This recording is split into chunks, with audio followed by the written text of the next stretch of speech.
Oh, 56 hard in the wall. Looks like we're gonna stay green. Oh, they got a spin. 95 around, 33 hard into the inside wall. Oh, they're wrecking up front. 93, Ricky Johnson around, collects a 30, the 59, the 30, I already said the 30. Oh, They're still wrecking. Oh my God, the 22 of Jason San Diego, damn it. Oh my word. Turn 3 and 4. Side, they fly for turn 3 and 4. That's 66 now. Oh, they're 3 wide. Oh, Joe, who's 3. there? I don't know. They're 3 wide through the tri-oval. Give it to Feld there at the yellow flag.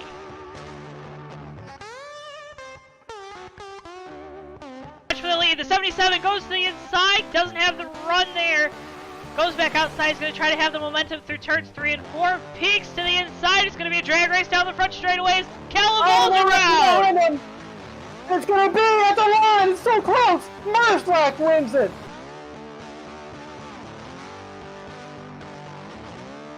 Don't think.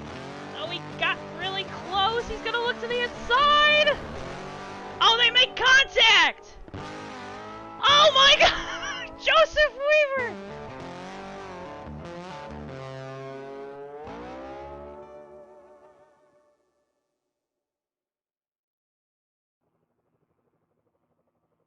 Ladies and gentlemen, boys and girls, children of all ages, welcome, welcome, welcome to tonight's presentation of JTN here.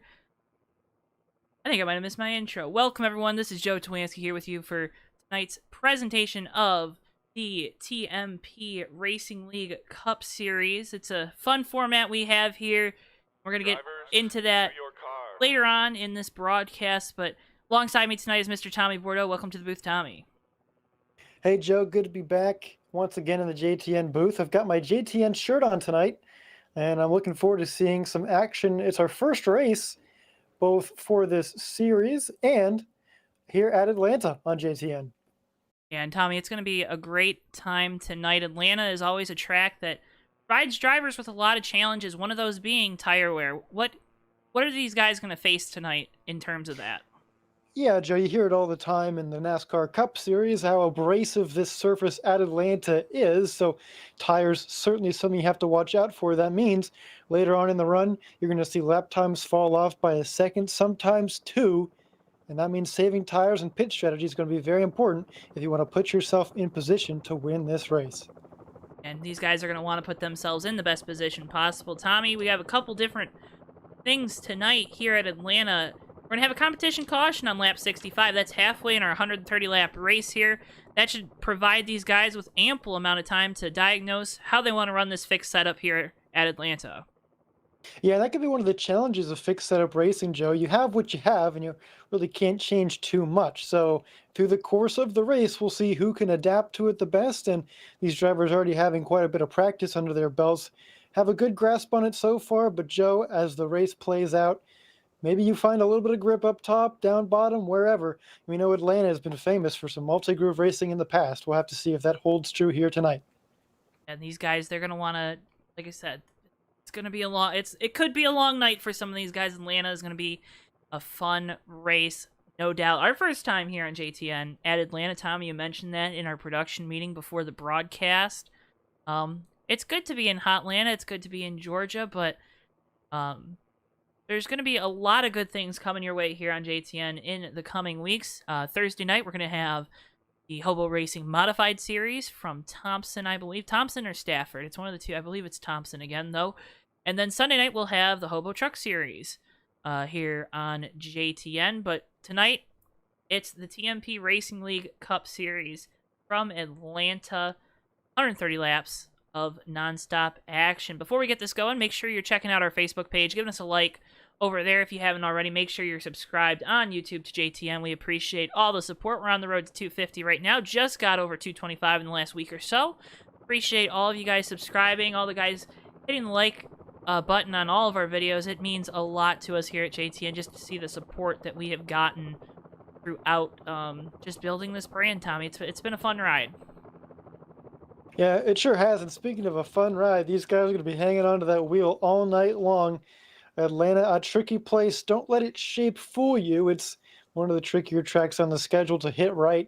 And I'll tell you, we've seen some great finishes at a track just like it. That's in Charlotte for JTN here. And so maybe tonight has the same kind of finish. We've seen close finishes here at this track before. Carl Edwards and Jeff Gordon many years ago. And perhaps tonight, a similar scenario.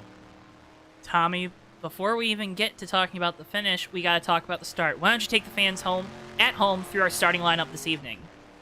Absolutely, Joe, can do. On the pole with a time of 29.633 seconds, it's Roger Nebelsick in the 51 car, and to his outside is going to be the number 4 of Tom Musa. Those two cars, Joe, very close in qualifying, only separated by 1/100th of a second.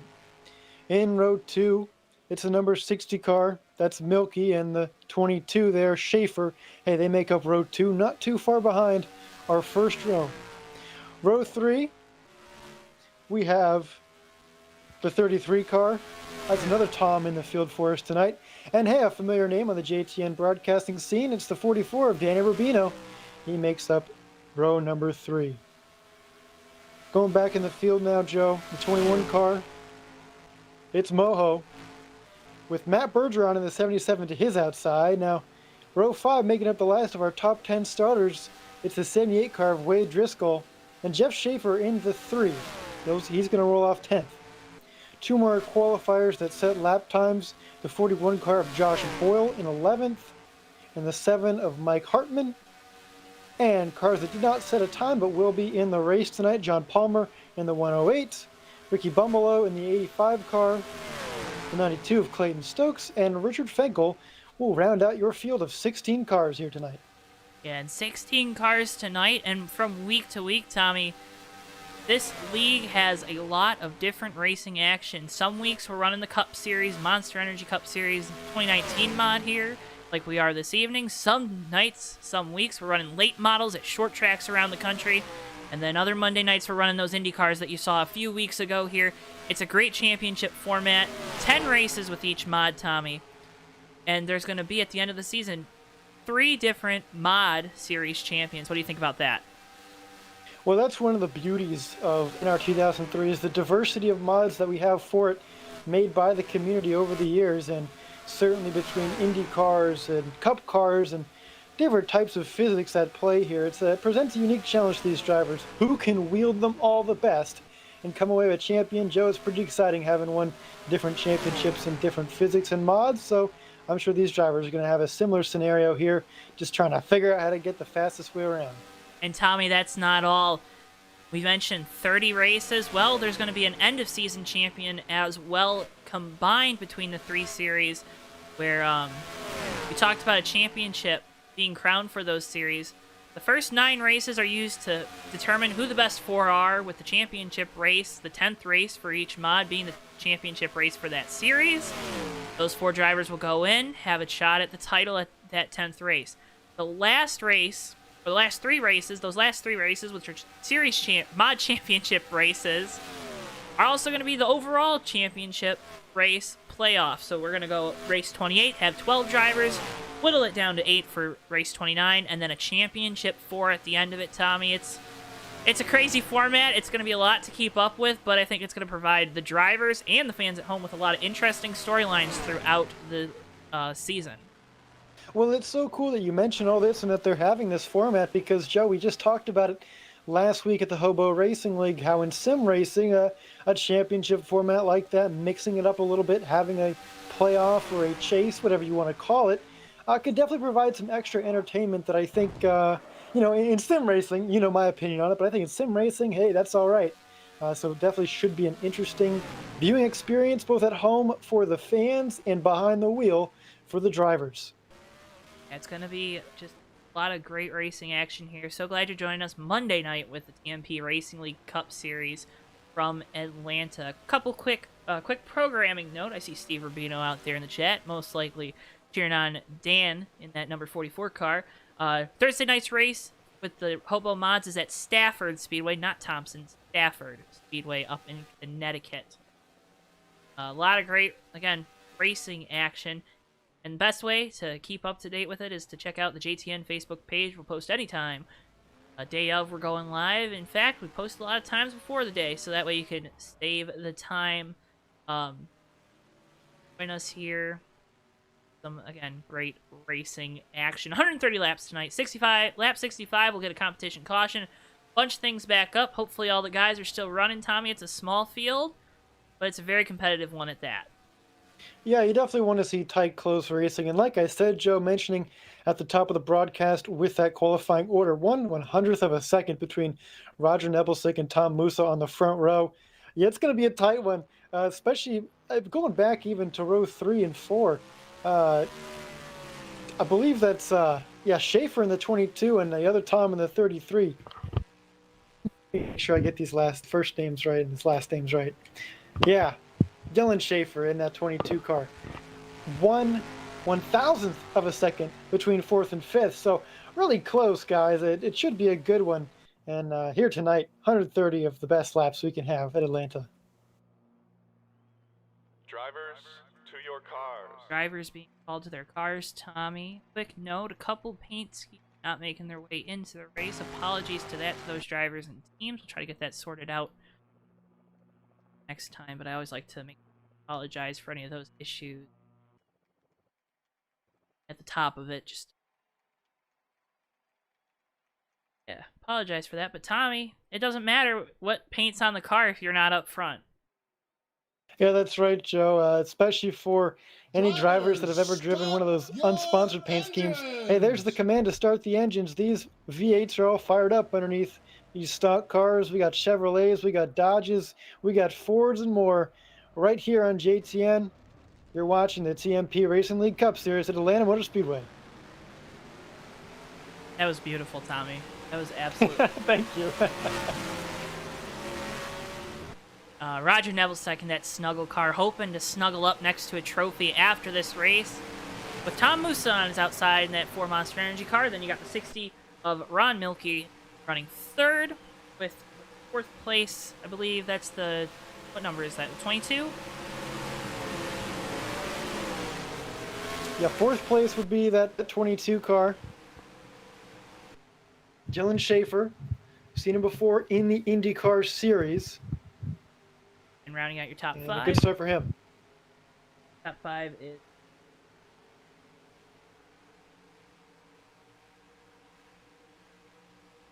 So again, 130 laps tonight. Great racing at Atlanta. It's going to be a good show. Make sure you're tuning in. Share it with your fans. Pace car makes its way down pit road. Nebelsick and Musa on the front row. They hit the gas, get there fast, back to the line. Green flags out at Atlanta. Well, already looks like in that outside line, Tom Musa got a great start. He's going to get in front of Nebelsick as we head into turn 1. Nebelsick on the inside line, Musa on the outside, uses that momentum to carry him through. Already that Monster Energy Ford Mustang ahead of the Snuggle Mustang of Nebelsick.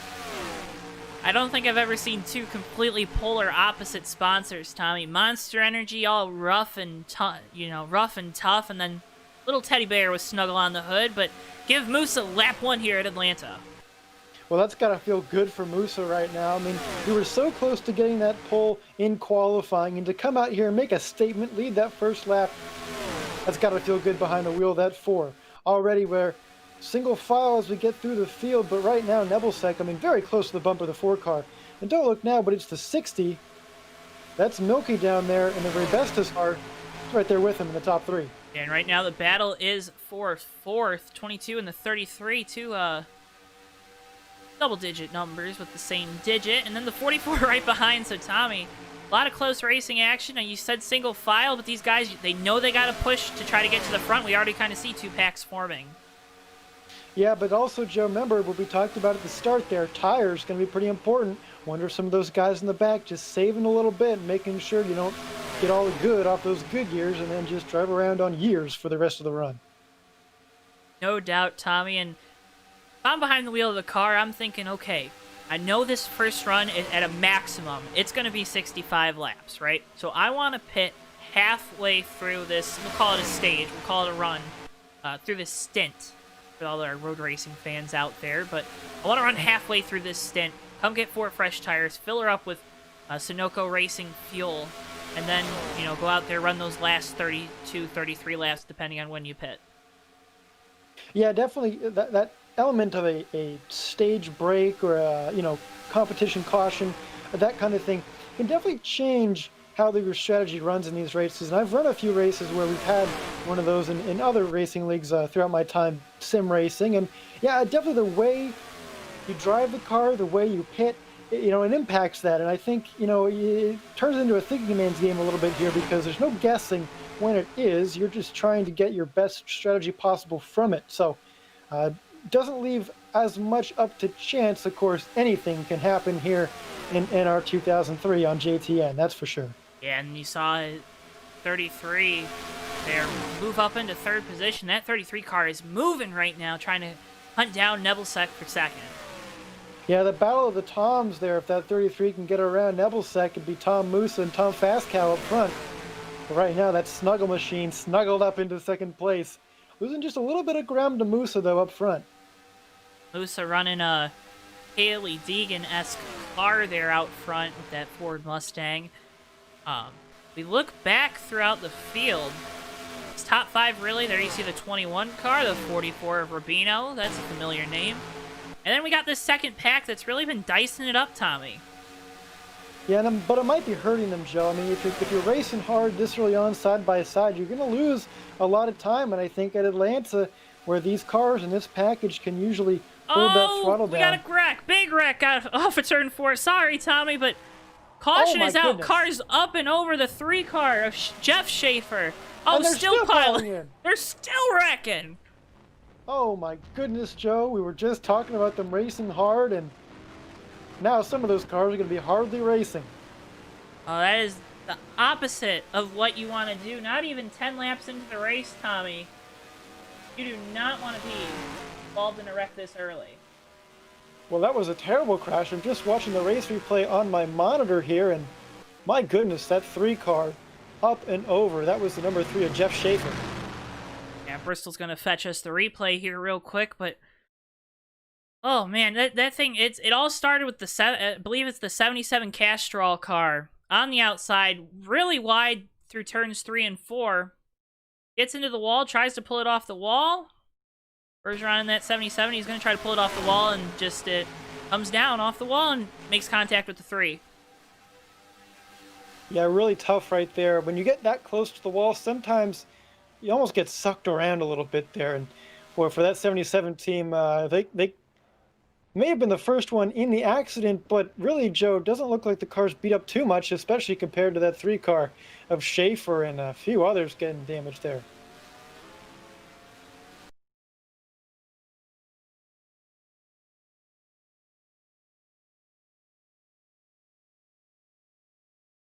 Now go on board the Doritos machine of Hartman. Oh, barely made it through, Tommy. He had an opening, saw it, went for it, and got clipped by the 3. Yeah, Mike Hartman almost through that. A couple cars coming in late, too. That's the 92 of Clayton Stokes involved. And a pretty big one for Atlanta, Joe, I must say. One more look at it here, Love to... People said some of these NASCAR Cup Series races have been boring without wrecks. We got a wreck early here for those folks, but obviously a tough break, a small field, and a lot of guys that 3 car. I do not... Oh my goodness. That's all I can say, Tommy. Oh my goodness. Yeah, well, I almost want to say that was just like Austin Dillon's wreck at Daytona in that 3 car, but of course, we're nowhere near Daytona right now. We are a couple states away, I guess 1 state away, in Atlanta, Georgia. But the same result for that 3 car. It is torn up. It's just absolutely horrendous break for all these guys. You got to think some of them, Tommy, were saving those tires, knowing that was going to be a big advantage to have later on in the run. Right now, Tom Musa, he's led every single lap. Gets to lead some more laps under caution here. Yeah, well, he is in the place you want to be, and that's up front. Us Chief are going to have wrecks like that this early on, early in the going, back there in the field. And while the damage level is on moderate, that is quite a bit of damage to that 3 car, Jeff Schaefer. See the roof all caved in, all kind of blurry there. Try to see it. It doesn't look like there's too much damage on the sides, though, Tommy. I know he's obviously going to be a lot slower. You see the rear end damage a little bit. Not completely frowning yet. I'm sure the driver behind the wheel is frowning, but there you see the 7 car. They've taken the whole rear panel off of that. Doritos Dodge Challenger. What do you... When you're a driver, right, you get involved in an early incident, it's a big championship here. You know, we have the individual ones, you have the total one. What's the mindset? I mean, early wreck, early in the season, can really take you out of a title hunt. Well, when you have a full season championship you're going for, as well as the shorter, championship segments, if you will, with the different mods, it really puts pressure on you, and every race matters. So, especially if it comes down to a close points day between a few different drivers. 1 or 2 points can make the difference sometimes, Joe. So I think if you're one of those drivers like Jeff Schaefer, that's just staying in, your car's off pace, you know that. But if you just stay in the race, don't give up, make it to the finish, you never know what's going to happen. Maybe a few other wrecks happen, a couple other guys get damaged or retire from the race, and pick up a few extra points that could really make the difference late in the run. Musa, he's lead him back here with Roger Nebelsuck in second. Fast Cow there in third with the 60 of Ron Milkey and the of Dylan Schaefer rounding out your top 5. Pace car makes its way down pit road. Musa goes into the restart zone. Hits the gas. Big time wheel spin for the 51 and Nebelsuck. That's going to allow the 33 to get to his inside. How many times have we seen wheel spin on restarts here at Atlanta in Real Cup Series racing? Well, it's the same thing here for Nebelsuck. Not a good start for the 51 car again. And that's going to let the Toms take up front. Oh, that 33 gets loose. He's around down the back straightaway, hard into the inside wall. Believe we stay under green. Still no yellow. And the officials off are the going to racing surface there. let him race out, but tough break for the 33 of Tom Fast Cow early on in this race. He drove out there, got that second position, Tommy, and then just... that car got wicked loose off the corner. He had a great start there. Getting around that 51 car who had a poor start, really took advantage of that and was able to get around him. But unfortunately for Tom Fast Cows there, looks like these heat cycles on these tires kind of played into that. They got cold again, but didn't have as much grip. And boy, up in that high lane, just looks like he got in the marbles and suffered quite a bit of rear end damage on that one. And Rubino making his way up into the top 5. He pit last time under yellow. Got a couple lap pressure tires here, Tommy. Those tires are obviously starting to pay off for that 44 team. It could make a difference, and quickly, Joe. I mean, just a few laps is really all you need to make a big difference on these tires. We saw in the last run, guys were still setting their fastest laps, just a couple laps into the run, but as they went on further, starting to lose a little bit of time. Hey, battle for the lead right here. That 22 car, hard into the outside wall. So sorry, Tommy. No, we didn't wreck there, but save it. That's not good for that 22 machine. No, another incident right there that involved both the 22 of Dylan Schaefer and also that 77 car of Matt Bergeron, but they continue on. They smacked that outside wall in the dog leg, but they're able to continue. While that was going on, Roger Nebelsuck has made his way to the lead. He has, Joe. That snuggle machine has found his way back up to the front. We knew it was going to be close between him and Tom Musa all night long, and so far proving to be that 51 car finally leads a lap. It took him 16, but our pole sitter back up front. And still some really hard racing throughout the pack. No room being given right now, Tommy. These guys going for these positions. Rubino to the inside of Milky for third. Yeah, good hard racing right here. You want to see it clean and green, and that's the Rubino up there in third place, Joe. You mentioned he took tires on that caution. Looks like they're paying off already. Josh Boyer in that 41 car going up into the 4th position. A lot of spots swapping around here early off this restart, Joe. Rubino making a move now on Musa for second. Those fresh tires, Tommy, they are fantastic. He makes the move, clears up, and Boyer's going to follow him. Go give Boyer that 3rd spot, move Musa back to 4th. And now Rubino going for the lead. That Hobo Racing 44 Chevrolet Camaro takes away the lead from the 51 of Roger Nebelsuck. Can he hold it through one on the bottom side? Right behind him, it's the 41 Top Golf Machine. He's going to do it. Danny Rubino to the lead.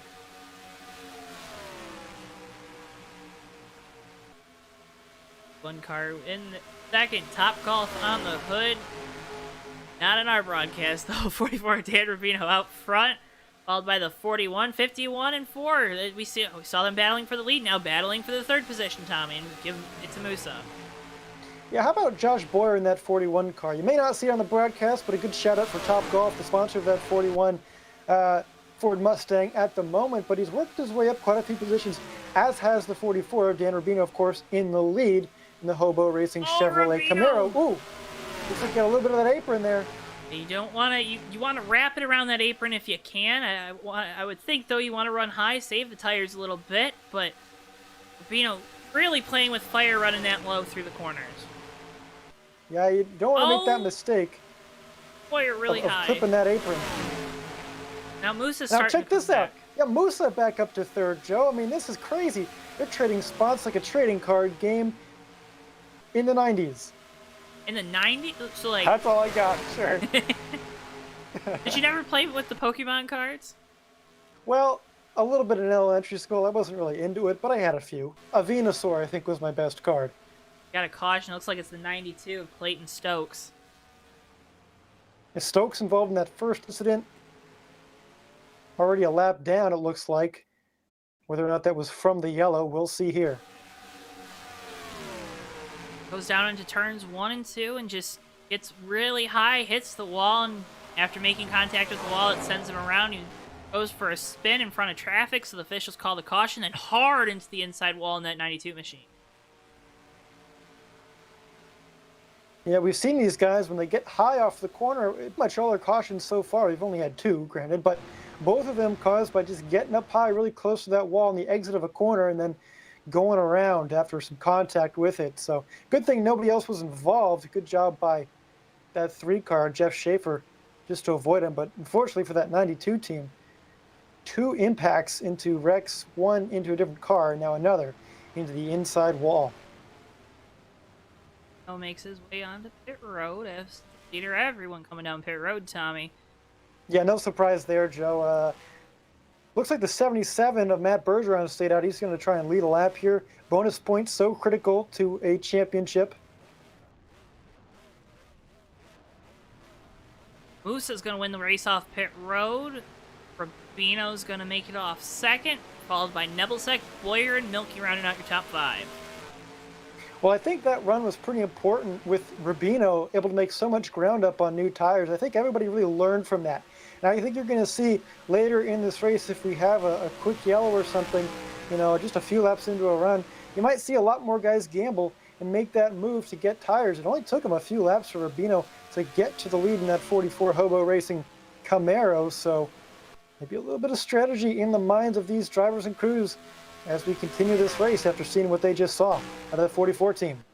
Tommy, I don't know if you've been able to get on the phone, tweet about JTN, but some big news coming out right now. Yeah, I have it right here, Joe. We got a blockbuster if you want to share with the world. Oh boy. In 2021, the one announcement I think we all saw coming, Tommy. Darrell Wallace Jr. will move on to go on a team funded by Denny Hamlin and Michael Jordan. Sounds like Toyota backing. I'm just getting the updates now. Breaking news for the Cup Series, but breaking news, we have a great race on our hands tonight with some great news coming out right now. Yeah, we may not see a Toyota in this field here tonight at TMP, but in the NASCAR Cup Series next season, looks like we're going to get one, and driven by one of the hottest drivers in NASCAR, both on and off the track. Bubba Wallace has been attracting a bunch of sponsors lately, and that's good to hear, especially for a team that, you know, is funded by Michael Jordan himself. Yeah, and they're buying the charter from the 13 car. I would assume it gets renumbered to 23. I think that's been a hot rumor as well in regards to that. But right now it's Tom Musa, Dan Rubino, Roger Nebelsick, Josh Boyer, Ron Milkey, some car of Mike Hartman, 85 of Ricky Bumbalo, 108 to Dog Palmer, 21 of Mojo, right?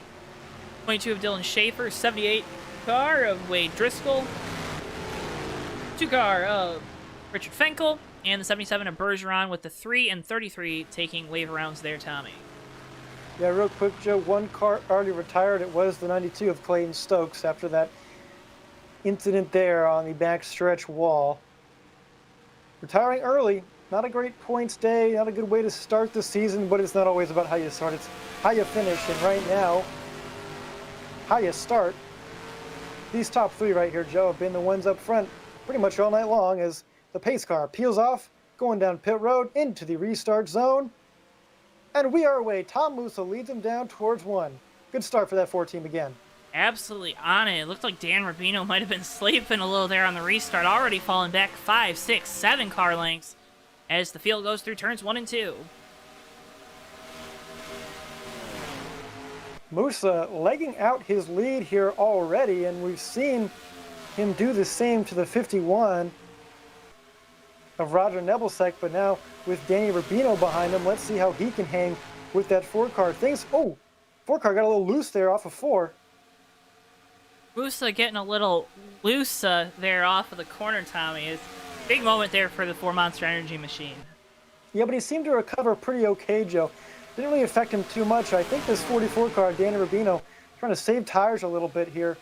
That'd be a smart move, although right now, Joe, he's peaking a little bit. We'll have to see how this develops, because we saw later in the run, these guys really got close together and people were shuffling positions around like a dealer in Las Vegas with cards.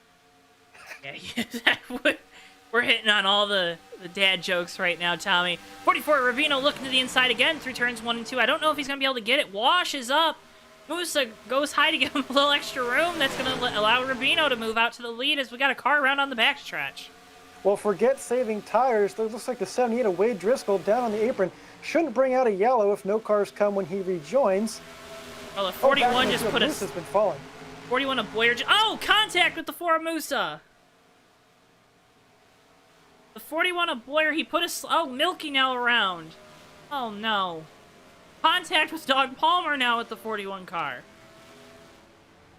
Oh, no. Bergeron through the grass to avoid it. We've seen now 2 incidents. Make that 3. 1 didn't bring out a yellow, but quite a few problems in the dogleg tonight. Take another look. We're going to watch down the back straightaway with Boyer. Here he's got to the inside of Musa, hits the apron, that sends him up the track, Tommy. And then he just gets really tight off the corner. Musa might have got a little loose, moved outside, and that sent the 41 car around. Well, for Musa, an incident there, things just went from bad to worse. He had already fallen back a few spots from the lead just a few laps ago, and now involved in an incident there. And unfortunately for that 41 car of Josh Boyer, his night is over after that one. As a tough break for Boyer in the 41 Top Golf machine. Yet again, the fans on their feet watching all the racing action here. The virtual fans, Tommy. Just an absolute heartbreaker for Boyer in the 41.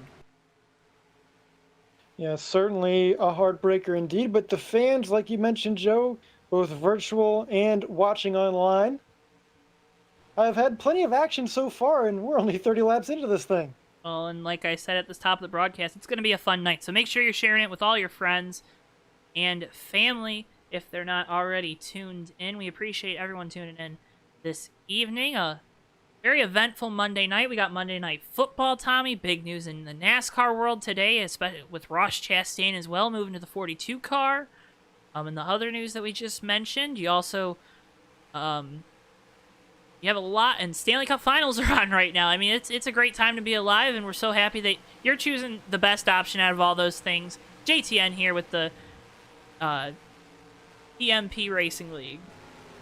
Yeah, we've got quite a few professional sports leagues and a heck of a lot of money against us, so we're glad you're spending your time watching on JTN here. Hey, the action here is great, Joe. Heart-stopping or heart-pounding. Whether you... I don't know. Whether you're watching with your friends, your family, or just by yourself, you're never alone at JTN, because you're always going to be paired up with great action and 2 mugs in the booth that like to have fun. What do you say? Yeah, we like to have fun up here. Tommy is always up here with me for Monday nights. Thursday night, we're going to get Ricky Collette back up in the booth for Modifieds with Hobo, and because Tommy, you have a project you're working on right now. That's right, Joe. You've heard the TWB name around here quite a bit, and well, the TWB Racing League and iRacing will be entering its third week of IndyCar racing at the Charlotte Motor Speedway Oval. So it should be a pretty exciting time there over on iRacing. You have been to a couple of our races, and it's been enjoyable to have you there. Of course, Michigan last week was quite the finish. That was, I think somebody up in the booth might have wrecked from the lead of it, or spun from the lead. If I think I'm correct. Yeah, I don't know. I don't remember that one, but maybe my memory is a little bit hazy. Hey, the 78 car of Wade Driscoll, he's going to get back on the lead lap right here, taking the wave around as the pace car lights go off, and Danny Rubino in the lead once again. He's going to start her off here as we come around 1 to green this time by. Yeah, so it's going to be Rubino, Nebelcek, Bumbalo in the 85 moving his way up into the top 5, Hartman and Musa rounding out your top 5 here, and what a great race it's been so far. A lot of action, a lot of drama, Tommy, and oh, don't forget, we still got that competition caution coming in. Oh, 33 laps, 34 laps. Yeah, it's not over yet, Joe. I mean, you got to factor into this race. We still got a long ways to go, man, and we've already seen so much action. 2 cars out of the race already, a few more with damage, but like we mentioned earlier, moderate damage. They should be okay for everyone else involved. The pace car coming out of turn 4, it's going to take the sharp left turn onto pit road here at Atlanta Motor Speedway, and Danny Rubino up front is going to lead them to the Geico restart zone. Here we go, racing lap 32 of 130. The green flag is out, and away we go. Already, you see the 44, a better restart this time out front at Nebelcek. I'm watching Rubino in this 44, Tommy. He's taking a lower line than a lot of guys. Why is that? Well, the lower line at Atlanta, boy, we've seen Kevin Harvick down there a lot, the Harvick line down there. Against that seam, you saw the 44 just clipping the apron a little bit a couple laps ago in turn 3 and 4. You want to get down there. I've had some success running right down there, but I must say, as we go further into the run, I think the middle might be the place to be. Boy, that 51 car, Roger Nebelcek, right on the bumper of that 44 through the tri-oval, but looks like turn 1, Rubino pulling away just a little bit.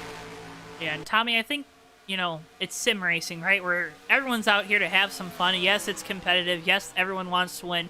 But you're out here to have fun. And the two places on track that you have the most fun driving, and it's the biggest challenge, and I find challenges fun, of course, because I'm like that, is running around that yellow line at the bottom of the track or running up against the wall. You know, you're on that ragged edge. You're pushing the car to its limits, and it's just a lot of fun.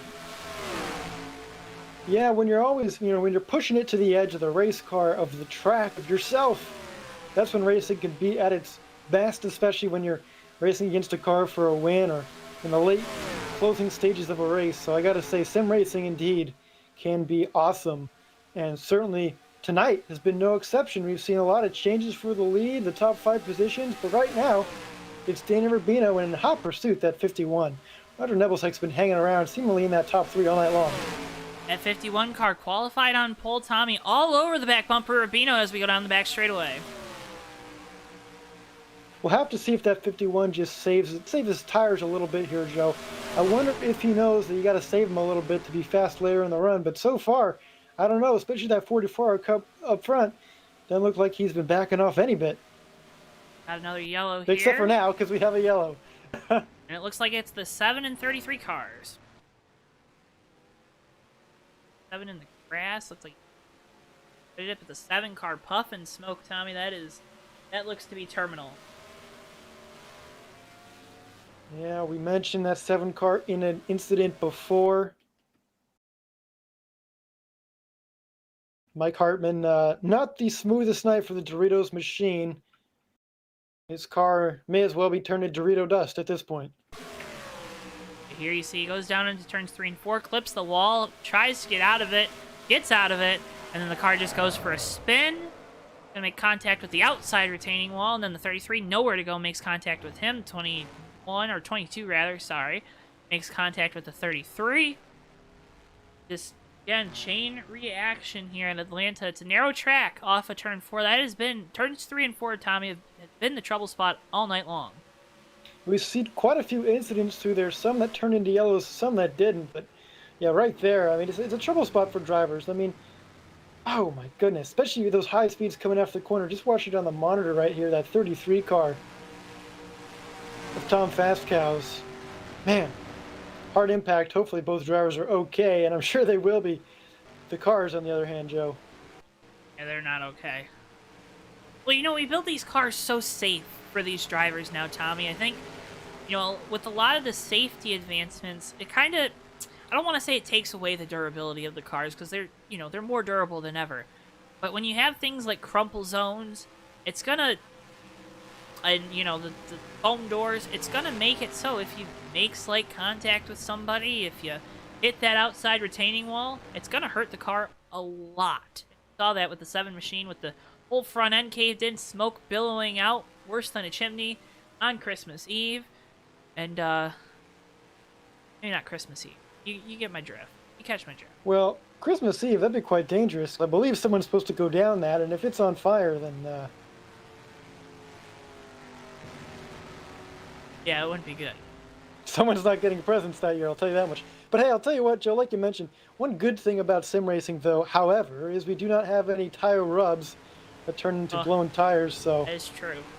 we are afforded that luxury on the virtual space, and for these drivers, definitely something they'd want to see. I know myself sometimes, I might just tap the wall ever so slightly during a race in a long run when you get kind of lazy. So not having that certainly an advantage, and well, I can't say enough about these drivers, though, Joe. They've been hanging on pretty good. One thing to mention during that caution, Roger Nebelsak, who was in second place, pit, took tires. He's back out in the top 10, but that moves Ricky Bumbalo up to second place. Haven't really seen that 85 car too much until just now. He's been hanging in the top 3. That Pontiac Firebird looking mean and looking for the lead. Yeah, I wonder, you know, it looks like we're going to have 3 guys out front, so Vino's going to have a 2-car cushion back to the 51 and the 4 machines. We know those 2 Mustangs are very fast. I wonder if maybe he's just going to try to see, you know, see what these tires, you know, we got probably 5, 6, 7 green flag laps on him right now, Tommy, just to see what happens. I know we saw earlier in the race he was able to take advantage of being on the opposite end of the strategy. Maybe that 44 car and driver can race on the old tires a little better than his competitors. Yeah, well, either way, Joe, like we've mentioned at the halfway point, lap 65, we will have a break in the action, a guaranteed caution, so it's worth it to try something, learn something for later in the race, because especially in a fixed setup series like this, anything you can learn strategy-wise, track-wise, something you can do behind the wheel, any little advantage you can get like that and learn throughout the race above your competitors is it's going to give you that little edge to hopefully come away with the victory. Yeah, as we make our way off turn 4, it's Dan Rubino with control of this restart again. Goes into the Geico restart zone. Green flag waves, we're back. Racing once again here at Atlanta. Right on the bumper of that 44, it's below in the 85. He gets a great start, another great start for Nebelsak. This time, he's moving up to 3rd, past Schaefer, past Musa. He's up there in the top 3 once again. Yeah, Schaefer falling like a rock right now with that roof damage, but don't look now. Bumbalo to the inside of Rubino for the lead. He's going to take it. That Gas Ricky Monkey Bumbalo. Firebird. First time we've seen that 85 car up front. Gas Monkey Pontiac Firebird. Oh. Green mean, close to the wall, but holding it steady. Got But big I don't time think there's loose. any stopping Nebelsak in that 51 with fresh tires right now. Yeah, Roger's looking really good right now, snuggling up to the back bumper of that 44 machine. I'm going to have fun with that sponsor all season long, Tommy, but now he looks to the inside, down the back straightaway. We'll see if we can get him into 3. That's for Bumbalo, took the lead on Rubino. Oh, 21 car around. Hard into the outside wall. That's going to bring out a yellow. That's Moho in the 21, Joe. Not good, Tommy, not good. Well, it's classic 3 and 4. That's where the last incident was. We've seen them all night long, and once again, I think it's just a scenario of cold tires. Got on the wrong groove a little bit there, and the 21 went around. Yeah, it just kind of was outside of that upper seam and lost all traction with those right side tires, Tommy, and that just, well, that sent that thing around. The good news for him and for the other drivers in the field, did a good job of avoiding the wreck that time by. No auxiliary incidents there, although some close calls, as you can see on the fetching replay. 22 car barely making his way by.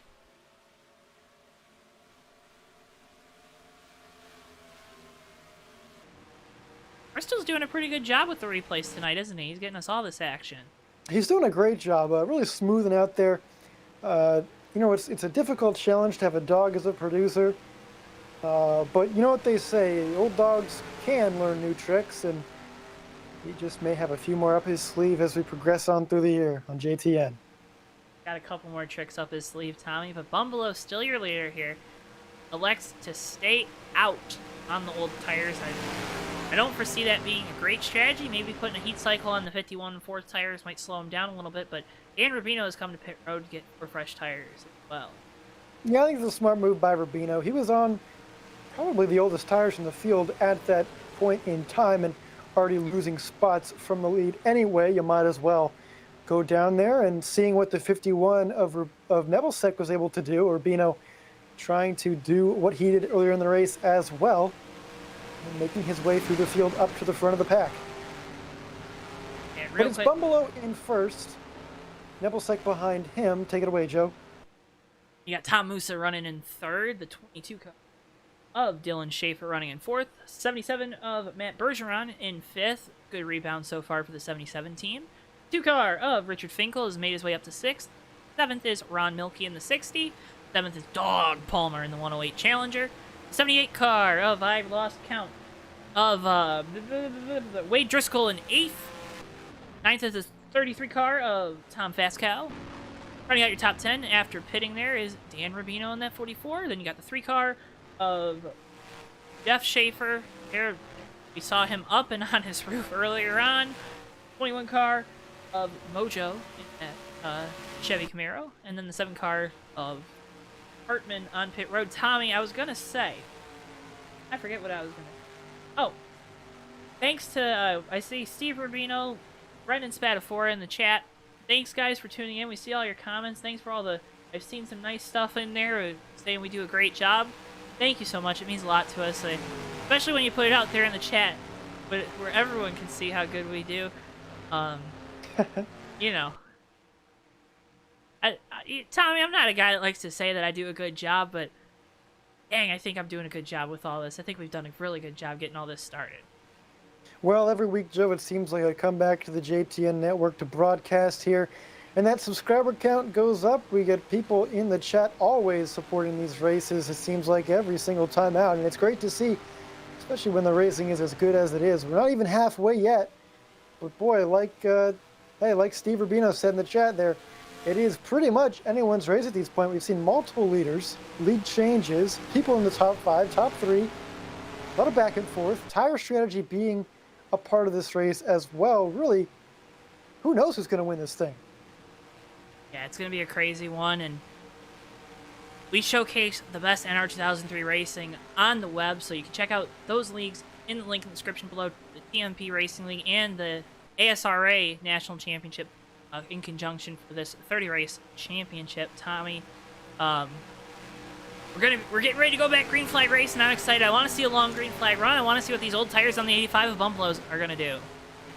I don't think there's going to be any stopping the 51 of Nebelsic so long as he gets a good start. The 85, the Gas Monkey Pontiac Firebird hits the gas pedal, and he's off. Tom Musa early looking to the inside of Nebelsic, though. Musa again a good start on the 51, but this time they're battling for second. Nebelsic getting these Jeff Gordon restarts this evening in that 51 snuggle machine. He's going to hold off Musa for the second position, now try to run down Bumbelow for the lead as the 77 car now looking to the inside of the 22 going down into turn 3 and 4. Yeah, Nebelsic had a good run on the outside line there down the back straightaway. That allowed him to get clear of Musa exiting the corner, and now his next task there is going to be getting around the 85 car Bumbelow. I don't think it's going to be too hard of a task considering the age difference in tires, but you never know. One mistake and you could be sent to the back of the field. Nebelsic getting pretty high off it too. We've seen problems up there. Hold it together this time. I think Rogers got it. He looks to the outside of Bumble down the back straightaway. I think he wants that top line, Tommy, to try to get a run off these corners so he can make a move to the inside. Don't look now, though. Musa starting to put pressure on Nebelsic for a second. That's a tough position to be in, Tommy, where you're trying to pass the guy in front, but you got the guy behind looking to make a pass on you. Yeah, always difficult because you're really, you don't want to make a move on the leader and then not have it work out because right behind you is going to be third place to take that spot away. And Speed had taken spots away. Nebelsic goes way low out of turn 2 to try and get around that 85 car. Doesn't do it that time by. A big moment by the 77 there, Matt Bergeron coming off of turn 2. Saved the car. Everyone managed to not run him over, but now the pack has been split up once again. The top 5 kind of in a breakaway. Top 3 a little mini breakaway from those second 2. But Nebelsic way outside, Tommy. That's going to allow Musa to go to the inside for second. Really using that high line there, Joe. Musa. Oh, he's going to slide right in front of that 51 car. Now it's the 4 of Musa. He's the one trying to look his way around the 85. He goes low in 3. I think he might have it here as long as Bumble doesn't. Oh, Nebelsic into the wall a little bit. Oh, Musa didn't get it. I thought he was going to get it there, Tommy, but keep that lead in the hands of the 85. Gas Monkey Firebird. You can really see that power of the outside line on the exit there, keeping that momentum. That 4 car going to go down there again. Nebelsic goes with him, trying to give him the push. We've seen all night going down into turn 3. The guy on the inside really sends it in deep, tries to pull a slider. He won't have to do that. Move top Musa back to the point as Nebelsic moves into second. Right with him, that 51 Snuggle Ford Mustang behind the other Ford Mustang of Tom Musa. Those two started the race up front. They're back there again as we're completing lap 51 of 130 here tonight. And Ron Milkey now moves into the third position past Bumble. Bumble starting to drop here after losing the lead. That clean air, I know you don't like the term, Tommy, but losing that clean air on the nose with old tires is definitely starting to affect the 85 Gas Monkey Firebird. Yeah, definitely those old tires don't help either, and especially when you lose that momentum when you get past. Boy, it feels like he has a freight train coming by and he can't get through the crossing. Looks like we might have another yellow out here. You're under caution again this evening. Try to figure out what happened. Doesn't look nothing apparent on the track.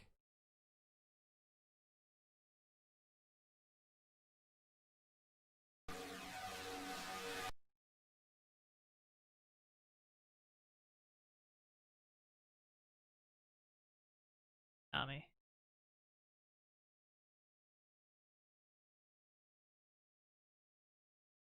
Looking around the track, I don't see anything. It could be an earlier than scheduled break or guaranteed yellow. In which case, that definitely makes the strategy interesting. A lot of cars coming down pit road. The leaders making their way down. Although, did have a few guys stay out. While Musa, Nebelsic, and Milky, the top 3 stayed out as well as looks like the top 4 as well, the 22. Also staying out. It does look like a few guys pit. Certainly Roger Nebelsic in that 6 car down pit road getting some new rubber on the Gas Monkey machine. Ricky Bumble. Bumble, correct. 85. You said the 6 car and the wrong driver. Tommy, Did I really do that, Joe? you said the 6 car and then you said Nebelsic, and I was like, Oh boy. what? Well, we're almost an hour into this podcast. I think this is the point in time where things may start to deteriorate a little bit. But the racing certainly has not. It's been close all night long, and we'll see who comes away with it at the end. It's anyone's race still. Oh yeah, Tommy, we've seen these guys, but a lot of guys able to move from the back to the front, from the back to the front, front to the back. It's a little easier to go front to back, but we've seen passing really be something that these guys can do. A lot of times, fixed setup races, it's hard to pass, especially at tracks like Atlanta where the tires fall off so quickly. Why do you think we've seen more passing tonight than we would see in, say, a GNS league with a fixed setup? Well, I think it could be the track itself. Having not run a lap here, it's looking like the outside line is actually really viable for passing, and that's good news because we've seen the inside line also be viable, but both not really with a distinct advantage except maybe off the corner. However, Joe, I think the tire strategies can really play into that. Varying grooves, varying lines, where these guys run, and the age of their tires can all contribute to cars having different paces that can oftentimes make things move around quite a bit as far as positions are concerned. You have to think, Tommy. There's gonna come a point in this race. These guys, they're gonna figure this out, right? They're gonna figure out driving around each other. A lot of times in practice, you're not in the draft. You're not trying to make passes. You're just trying to run laps. Figure out the track. Race the track in practice. During the race, you race the competitors. Pace car lights are off. We're going back green flag next time. You have to think that some of these guys, they might have used up their tricks. Racing to the front with a guy like Musa, a guy like Nebelstech, they've been up front all night. Really haven't had to pass a lot of cars to get back there after going towards the back. They might have a couple tricks up their sleeves for each other. Yeah, it'll be interesting to see how this race develops between the two. Going back to qualifying, just 1/100th of a second between these two. So we know their pace is close. It might just come down to track position or maybe a pass late in the race. It's possible. We've seen it before on JTN many, many times. Tonight could be no different. And certainly, both these drivers wanted to win this season opener bad as ever. Yeah, we reset them like this. Tom Moose out front. Roger Nebelstech in second. Ron Milkey in third. The 22 of Dylan Schaefer in fourth. And the 33 of Tom Pascal running out your top 5 here for this restart. Pace car is going to make its way off pit road. Moose is going to lead him into the restart zone. And most likely, Tommy, he's going to get a great restart. We wait. Green flag's back out. We're racing once again at Atlanta. Well, he does get a good one, but I think Nebelstech really picked it up that time by. Didn't lose as much ground as we've seen before in these single file restarts. Of course, the best restart you can have is often the one where you're as close as you are to the guy in front of you, leaving turn number 2. Because that sets you up to turn number 3, where the 51's closed up quite a bit. We'll see if he makes a move in a couple laps, Joe. I think that 51 car, he's trying to look for that outside line. Oh, get a little loose there. Now darts back to the inside. Saw Pascal make a move for third. Now Nebelstech makes a move for the lead. Give Roger Nebelstech in that snuggle car. He's snuggling back up to that first position, Tommy. He takes it going down into turn 1. Well, that's all thanks to a good restart. He was able to get pretty close there off of turn 2, which gave him a good run down the back straightaway, and then that move out of 4, putting that car right below Musa on that quad oval by the start and finish line, and taking that lead with authority. That's a thing you like to see right now, Tommy, because these drivers, right, you got to be thinking, I want this lead. I want this clean air. It's going to be a little easier on my tires. I'm going to be able to run wherever I want. I don't got to worry about anyone in front of me. I just got to worry about racing the track. If you can just worry about racing the track, that makes your job as the driver 100 times easier. Absolutely. You don't have to worry about a guy next to you, right behind you, right in front of you. You just focus on the pavement underneath you. That's a good one. Now, the only other thing you have to watch out for is anything falling from the sky above you, but I think in NR 2003 we might be safe for now, certainly tonight. Haven't seen anything too big flying from the air, but I'll tell you what right now, Tom Pascal's Tom-on-Tom action out of turn 2. Move that 33 car up to second for the moment. It's close though, Joe. Racing really close. 33 car making the move into second through turns 3 and 4. This 33 car, it looked like it was done, Tommy. Heavy rear end damage, heavy side damage. And Tom Pascal looking really fast. Looking faster than a hamburger from McDonald's. Perhaps a frozen one, if you wheeled it down a ramp, I'm sure it would fly, but so does a Bass Pro Shops Dodge Challenger of Tom Pascal. He's in second place. Roger Nebelstech in the lead still after a early move on the restart on Tom Musa. Let me give you a little bit of a Dan Rubino report. He's 10 seconds back in that 44 machine. Not having the pace that we saw him have earlier. Don't know what's going on currently. Hopefully not down on power from damage or anything like that though, Joe. Well, I wonder if he's waiting for this competition caution coming up in a few laps, Tommy. We're still getting the competition caution, right? We might, Joe. I don't know if we just had the one scheduled We have the one scheduled for Did you get 60. just now, or? Had the one scheduled for lap 65. It looks we had a caution at lap 50 that we couldn't find the incident, so maybe debris out on the track. Sometimes it's hard to tell with the cameras that were provided from these racetracks, but right now I'm watching Nebelsack. He's running a groove higher through the corners. Fastcow really able to paint that yellow line. We talked about it earlier. If you can get down there, it's faster. It's just a matter of can you do it consistently, and how much rubber are you going to wear off those tires?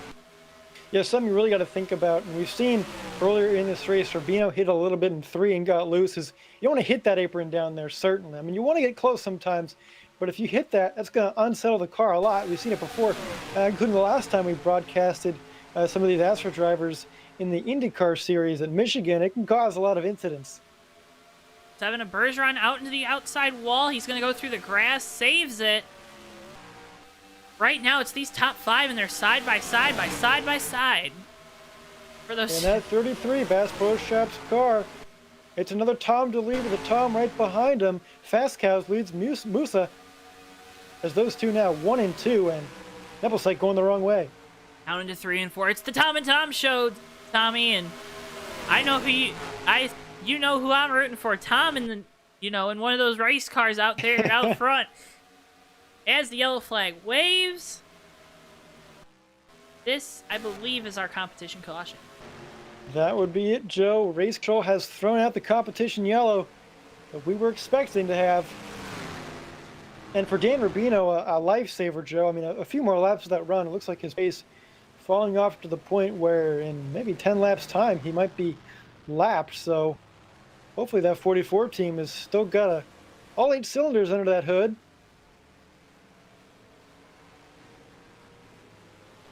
51 in Nebelsack. He fell back to 5th there before the competition yellow, Tommy.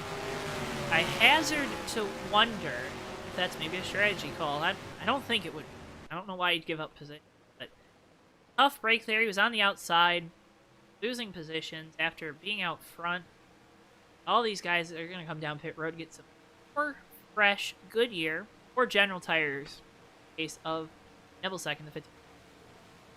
Yeah, so put Richard Fenkel to the lead, Joe. He just led his first lap of the night, staying out to get that bonus point in the JD Stacy number 2 car. That paint scheme looks. It does look good. It's classic. I love the white rims on it. I'm a big fan. Go back to pit road to see the race off pit road. Like Tom Fastcow is going to win it. It's going to be followed by Musa, then Nebelsack, Milky, and then the 21 car. Bojo running out your top 5 coming off pit road. Bumbalo loses a couple spots. There you see Dog Palmer in the 108 Milkbone and Kibbles and Bits machine. The 77 of Bergeron. He's had a rough night, Tommy. I can only think about what's going through his mind. There you see the 44 of Rubino. 22 of Schaefer. Dylan Schaefer. As the 3 of Jeff Schaefer stay out here. Yeah, you mentioned Matt Bergeron in the 77. He's taken more trips to the grass than a lawnmower in this race, it seems. But that 77 team, I do have to give them credit. They're still on the lead lap in that Castrol Dodge. And sometimes that might just be what they need to put themselves in position to win this race, because we've seen it really be anybody's up front. I mean, we've had a multitude of different leaders here, and a lot of guys changing positions. It's still possible that Bergeron could hold a good finish.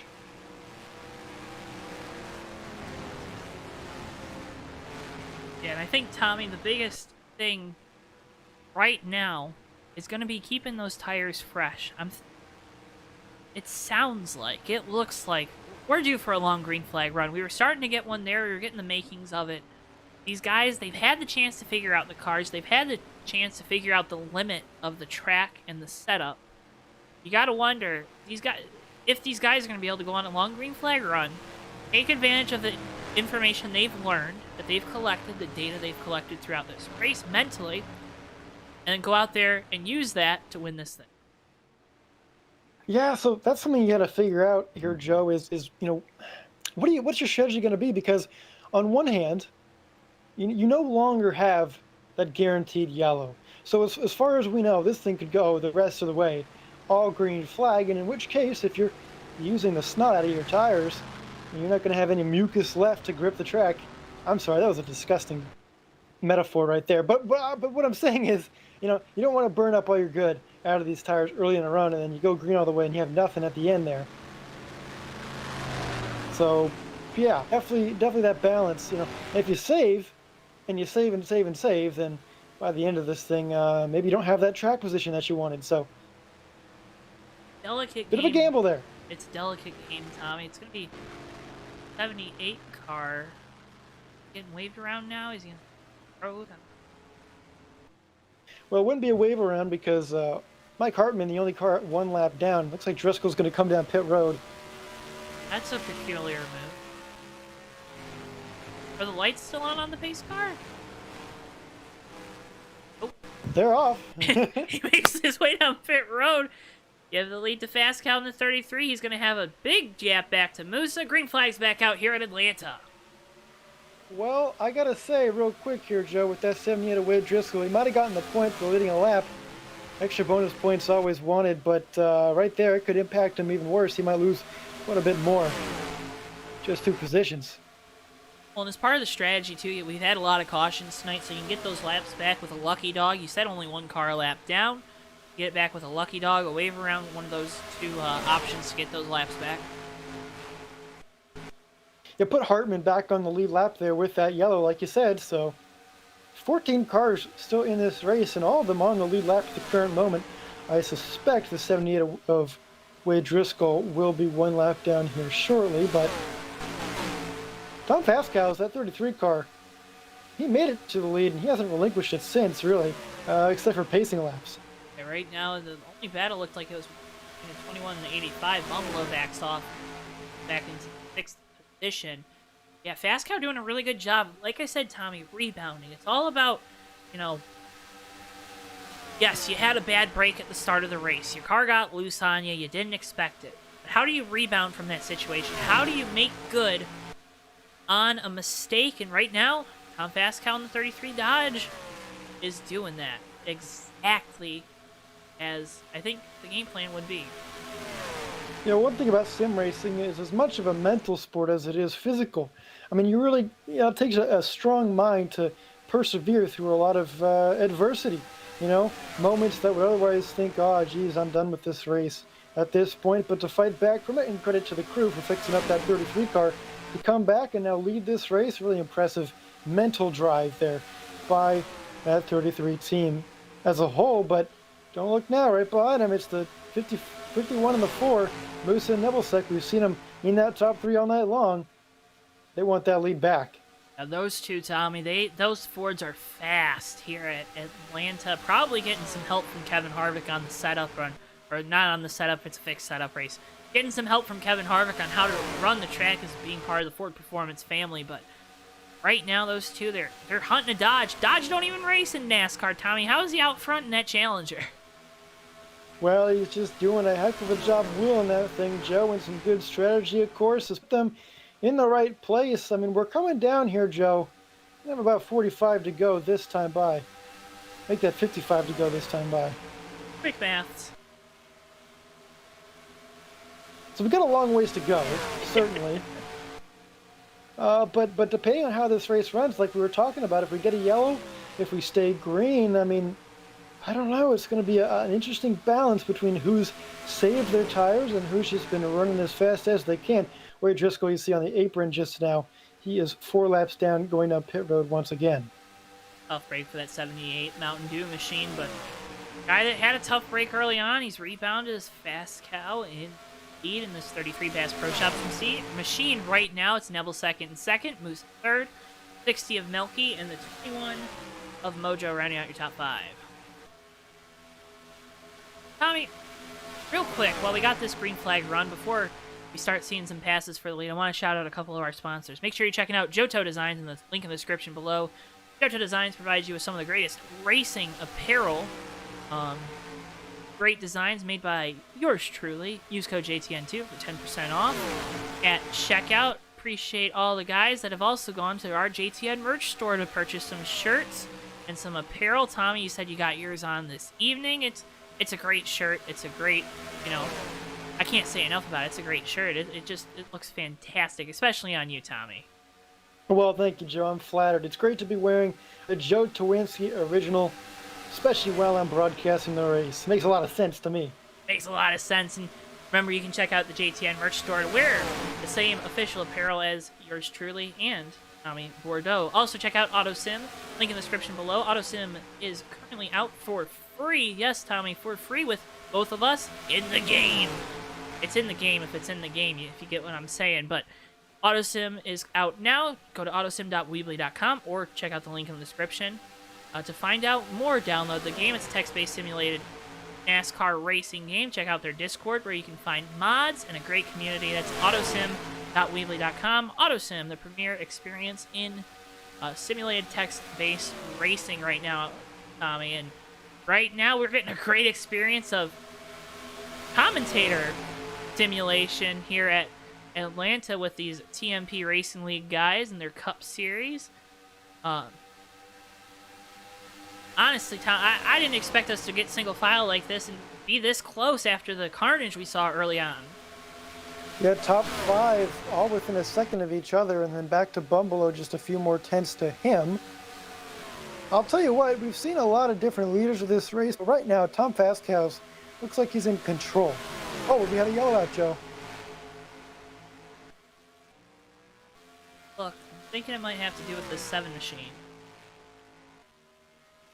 78 of Wade Driscoll, already 7 laps down. Slow on the backstretch. Oh, he gets loose off of turn 2, Tommy. Sends the car around down the back. Hard contact with the inside wall at the back end, and that's what brings out the yellow. Interesting call there by officials. They haven't thrown the yellow a lot tonight, but I think the 77 of Bergeron and that Castrol Chevy Camaro, maybe just coming through that area, and that probably was what threw the yellow. Yeah, when you have drivers spin up on a car like that at high speeds, and the car's spinning out of control, not always a good combination, although everybody did a good job avoiding it. But that 98 going deep on the apron like that certainly helped him not get hit by anybody else. But unfortunately, Wade Driscoll, well, his race has really gone south as of late, hasn't it, Joe? Yeah, and just tough break for the 78 crew. At least they got out there and led that lap, though, to get that bonus point. Everyone coming down pit road out of our leaders. All there at the front of the road. Schiefer and Escow in. Give Nebelsek to lead off pit road, Tommy. Escow, Gusta, Milky, Bumbalo, Mojo, Finkel, Rubino, Baker. That order. Yeah, good stop right there by Nebelsek's crew, the Snuggle team. Back up in the lead after a strong pit stop there. And I'll tell you what, after seeing Tom Fastcows up there in the lead pretty much all of that run, track position might be the way to win this race. I mean, we've seen passing be easy. We've seen tires make a difference, but nothing's better than being in the lead of this race so far. You just don't want to get swallowed up, because then it seems like you're going backwards quite a bit. Right now, Tommy, we talked about track position for a bit there. Track position is going to be really key as we move on later in this race. So come get the tires now. You know everyone's going to come because that was about a 15-20 lap run there. You need tires after a run like that. Guys running really, really hard on those Goodyear tires, or General tires in Nebelsek's case. And, although they got yellow lettering. Oh, that's funny. Anyways. Gotta get the track position, Tommy. Back to my point. You gotta get the track position now while you can. Yeah, and like we've mentioned, no guarantee of another yellow. I mean, incidents do happen, but you can't really plan for one like you can a scheduled yellow. So a lot of question marks in the air. How do these guys run these final, just under 50 laps? Because any way you slice it, tires we know are going to be a factor. And so is track position. I mean, it's that balance between the two. Like we mentioned, do you run hard to start the run? Do you save a bit but risk losing some spots and losing the pack? I'm glad I'm not behind the wheel right now, Joe, because my decision is easy. It's just to commentate on what I see out there. Yeah, we're going to be going back green flag next time by Nebelsek, Fast Cow, Musa, Milky, then I believe the 85 of Bumbalo, rounding out your top 5 here for this restart. I was correct. Good job, Joe. Anyways, Tommy, I'm getting up in my seat, man. I'm ready. We're getting ready to go back racing. We're gonna get another great run here. We've seen it all night long. Great racing, really close racing. We had a little bit of carnage to start off this thing. These guys have kind of settled down as of late. We had the competition caution that broke up a long run there. It was the 78 car going around. You have to think that this thing has a really good chance of going green to the end, and if that's the case, you got to save those tires because they might not make it to the end with how much tire wear we see. Yeah, well, they certainly won't make it on fuel. We have one more pit stop to make for all of these drivers, for sure. Boo. So that I want a definitely 40-lap run, changes man. things. Pace car makes his way off pit road. Sorry, we'll go back green flag racing Well, I here. was going to say, yeah, I mean, but still, how you played until then can make a difference. Check it out, that 33, a strong start. Nebelsek, not a good one again. I'm telling you, man, he went to the Jeff Gordon School of Restarts here.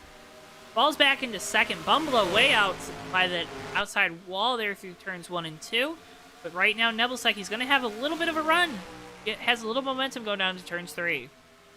He may not have had the best start, but at least he's close, and that's going to be important, I think, if he wants this lead back. Like we said, we know we're going to have to pit one more time, but whether or not that's under a yellow or when you get the yellow, if we stay green to the end. I mean, if we stay green to the end, you're going to be want to be as close as you can because pit stops can gain or lose you a lot of time, especially green flag ones. Here you see we're looking at 5th position of Fankel in this too. JD Stacy machine, he's starting to make his way towards the front. Bumbalo falling back. Here you see Dan Rubino in that Hobo Racing car starting to make his way back towards the front. Now we're side by side again for the 5th position. Yeah, good to see one of the Rubinos come up through the field racing here tonight. The other in the chat. We appreciate the support. Bumbalo's still looking for that 5th position, Tommy. Right now, this is the only side-by-side battle we have on the track. Well, it's not side-by-side per se, but that 85 really is trying to get that 5th position here. Yeah, I've seen a popular move right there that Bumbalo was trying there on the 2 of Fankel, was to get that run on the low side out of turn 4, cut that corner, and really, get him in the quad oval portion of the track. But as of right now, still working on him. Didn't look like he's side by side right now. 21 car making a move to his outside, so move Bumbalo even farther back. Rubino now looking to the outside. Backs off a little, thinks a little bit wiser of it, falls in line behind the 85 Firebird of Bumbalo. I'll tell you what, though, while these cars are battling, all of them are chasing the top 3. 2 Toms and a Roger up front. Roger that? That sounds like a CBS comedy show or sitcom. 2 Toms and a Roger coming soon. Wednesdays this fall. You usually see a lot of those come with football during prime time. All these channels advertising their new sitcoms that eventually fail in a few months anyway. But hey, one thing that's not failed us so far in JTN, exciting racing. And tonight, we've been having a show put on by the TMP Racing League Cup Series, Atlanta. Yeah, just a great assortment of drivers. Remember, if you want to join the TMP Racing League, there's a link in the description to their Facebook page where you can find out more. Really welcoming league, Tommy. They do a great job. It's NR 2003 at its finest here. Fixed setups with the Cup Series. They have the late models, I believe. They're short track series, and they also have the Indy cars as part of the ASRA National Championship that they're in partnership with for this 30-race season. Nebelsek way outside coming off turn 2, but you can check out both of those leagues' websites in the description below.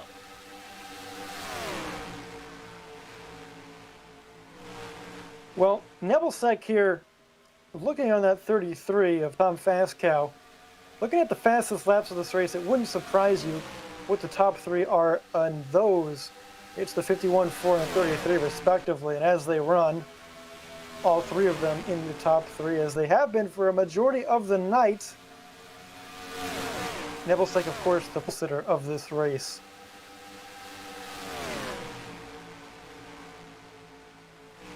33 car though, Tommy.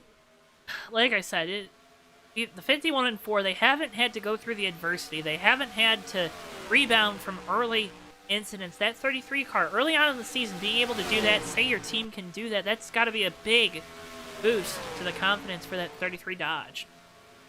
Yeah, definitely. Leading laps. Oh, gets a little wiggle there off of 2. Maybe those tires are slipping a little bit. But it always feels good to lead. I'll tell you what. Makes you feel like a king.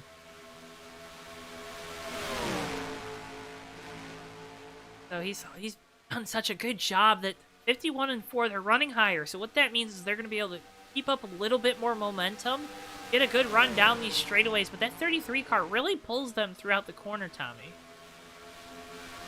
Yeah, it's looking like a couple of these guys are maybe putting it into the corner deeper than others. And I think we've seen that from the 51 of Rudder Nebelsic into turn 3 sometimes tonight. But you got to be careful with that, Joe. If you're pushing in too hard, you're just using up a lot of that tire. That being said, with the way these three have pulled away from the field, I don't know if that's really going to matter too much. I mean, they've got a huge gap back to 4th, and especially back to 5th on back. Take a look throughout the field here. So it's Fast Cow, Nebelsic, and Musa, your top 3. Then you see Milky running 4th. 5th is the car Mojo. 6th is Dan Rubino in this 44. 108 of Dog Palmer is running in 7th. 8th is Ricky Bumbleau in the 85. 9th is the 22 of Dylan Schaefer. 10th is the JD Stacy machine of Richard Finkel, that Dodge Challenger. 11th, again, hitting the grass a little bit more, is Matt Bergeron. 12th is the 3 car of Jeff Schaefer. 14th is the 78 car of Wade Driscoll. And then 13th is here Mike Hartman in the 7 machine. That's your field. These leaders, they're going to be coming up on that 7 and 78 car here in a couple laps. And never mind, there's caution. Well, Joe, that actually makes this kind of interesting. Oh, no. The 77 of Bergeron just killed. Well, I don't know if he killed him, but he finished off the 44 of Rubino.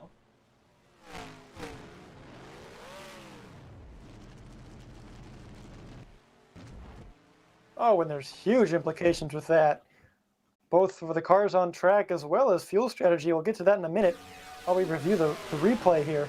Dog Palmer getting a run down into turns 3 and 4, just makes contact with that left rear quarter panel, sends the 44 into the outside retaining wall, and then the 77 car is just gonna hit it high, and then just, you gotta try to slow down, but it's really hard once you commit to that outside lane to get out of there, the car just being so tight late in this run.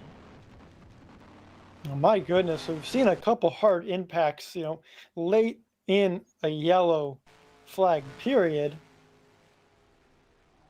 We just hope the driver's okay. Ooh, I'll tell you what, though.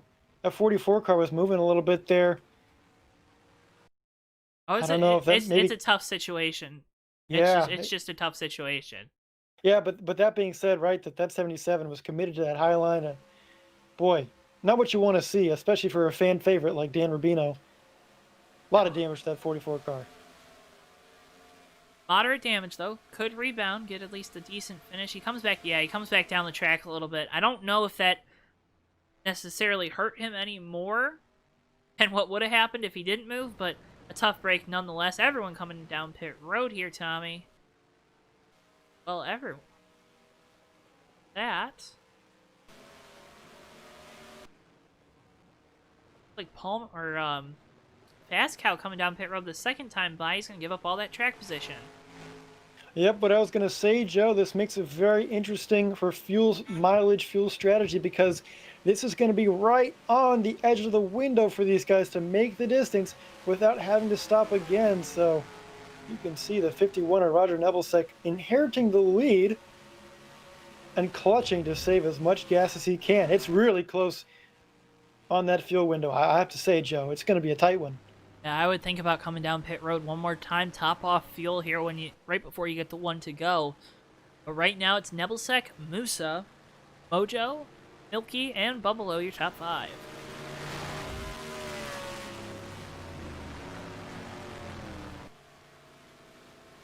I think it's a smart move there by the 33 of Tom Fastcow. Coming down pit road like that, making sure you're safe on fuel, I don't think he's going to have to worry. Some of these guys that have stayed out, yes, they're saving under yellow, but I'll tell you what, that little bit of extra insurance could always help, knowing you can go flat out towards the end. That, of course, providing we stay green till the finish. But I think it's a pretty smart move by that 33 crew. They've shown speed, so that's no question. It's whether or not they can make it to the end. That is the query. I think, Tommy, the one thing, though, that I am concerned about is just the unpredictability we've seen this entire race. These guys, Dog Palmer's a guy that races people clean, doesn't make a lot of mistakes. He drifted up a little bit into Rubino there, made a little mistake, and you don't see that very often. Is that just the track? That could be a surprise, certainly, Joe. I think, that long run, one of our longest of the night, looks like those tires just wearing out. Not as much grip as he may have thought left in the tank there. So, just one of those racing incidents that happens. Unfortunate that it resulted in quite a hard hit for the 44 and 77, though. Yeah, and that's a tough break for all the guys involved, but I believe we're going to be back green flag racing this time, Tommy. Yeah, pace car lights are off on that splash and go Dodge pace car. Going to be heading through turn 4 right here with Roger Nebelsick back in the lead. We'll see what kind of start he gets this time. Pace car is off. 51 Snuggle Ford Mustang of Roger Nebelsick takes him to the Geico restart zone. Green flag is out, this time by, looks like it was pretty okay, but Tom Musa sure got a good one. He's right there. Yeah, we've seen Musa all night be able to get better restarts than the 51 in Nebelsick. You saw it on the first initial start of the race. It looked like we might, and we got a caution again. Oh, it's the 7 car. Boy, and that quick yellow should pretty much close the door on any fringe pit strategies. I think everybody is easily going to make it to the end now. Looks like Hartman in the 7 just got loose going into the corner. Spun it across traffic, didn't hit anything, didn't hit anybody, and go back green flag racing in a couple laps, Tommy, but that's gotta stink as a driver, honestly. You got psyched up for the restart, you got all the adrenaline pumping once again, and now you gotta bring it back down just a little bit here over these next couple laps. You're all ready to go. You tighten those belts a little bit there, under pacing, you're ready to go. You figure, all right, I've got enough gas to the end. I sure hope so, at least.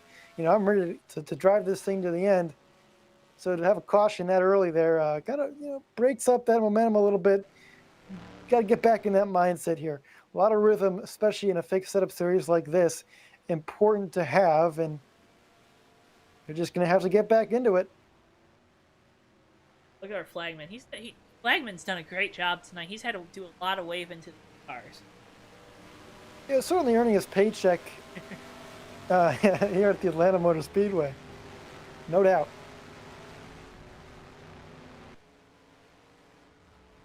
That gives us a second to, again, plug our Facebook page. So go check out the JTN Facebook page. Link in the description below. If you give us a like over there, we really appreciate it. Make sure, too, if you have your own NR 2003 league, contact us over there on Facebook for pricing and rates and all that jazz and open dates. There's some, but we're starting to fill them up more and more, Tommy. It's been great to see. We've got the guys like the Steve Rubino with Hobo, always giving us a bunch of great races, putting on a great show for all with his drivers. We have the USORL coming back in November. That's going to be a good season, 24 races for them. And these TMP ASRA guys wanting to add on 9 races additional to this one, so 10 races in total, with the final 3 races right here live on JTN for their championship season here. Yeah, it should be a lot of fun. Those vocal cords we have here, Joe, get quite the workout. By the end of it, they might enter a bodybuilding competition all by themselves. Well, they'd have to do it all by themselves. With me, they'd have to. You're amazing, but they'd have to do it all by themselves for me, man. I would say I have a face for radio, but I don't even think I have a voice for radio. I disagree. I think you've got it all, Joe, and especially here with the support of our great fans at JTN. A lot of good racing coming your way. I am excited as well as you are to get USORL back on here, and certainly those last 3 races here for the TMP Cup Series season. Should be a lot of fun to see what transpires. You never really know what you get when you take the green flag here at any of these broadcasts. Nothing is set in stone. Everything's unpredictable, and that's, I think, what we love so much about sim racing. No guarantees. No guarantees, unpredictability. It makes great TV. So make sure, if you haven't already, you're subscribed to JTN right here on YouTube. You'll get notifications anytime we go live. It's a great way to stay up to date with some of the greatest NR 2003 racing out there. And you can also, helps you check out some of these leagues. You can check out the ASRA and TMP links in the description below to find out more about those leagues. And just, in turn, checking out the JTN Facebook page and keeping it updated there. If you haven't already, make sure you hit the like button on this video. Seen really strong numbers tonight. Really appreciate it with all our fans at home. We know a lot of guys, a lot of drivers will be watching after too. So if you're still watching, guys, watching the replay, thank you so much for watching. We appreciate it. We reset you like this: Roger Nebelsic, Tom Musa, your top 2. And you got the 21 car of Ojo running in 3rd, Milky in 4th, Bumbelow, Palmer, Schaefer, Fast Cow, other Schaefer, Bergeron, Hartman, 2 car of Finkel, and the 44 Rubino. Rounding out your field here, pace car makes his way down pit road. The drivers enter the Geico restart zone. Nebelsic gets a go, spins the tires a little bit, but we're back green flag racing, Tommy. Yes, we are, Joe. One driver to watch. He's already making a move to the inside. It's the 33 of Tom Fastcow, restarting pretty deep in the field in 8th. Of course, we know he's fast. We know he's been in the lead before. So watch for that 33 car to make some moves up to the front, and we're heading down to the end of this race, Joe. Time is ticking, so he's got to move quickly, and of course, well, it's a pretty heavy stock car with a big old V8 on it. I'm sure he will. And there you see Fast Cow. He's looking to the inside of Bumbelow, but Bumbelow really wrapped the bottom there through 3 and 4, not allowing him to make a move.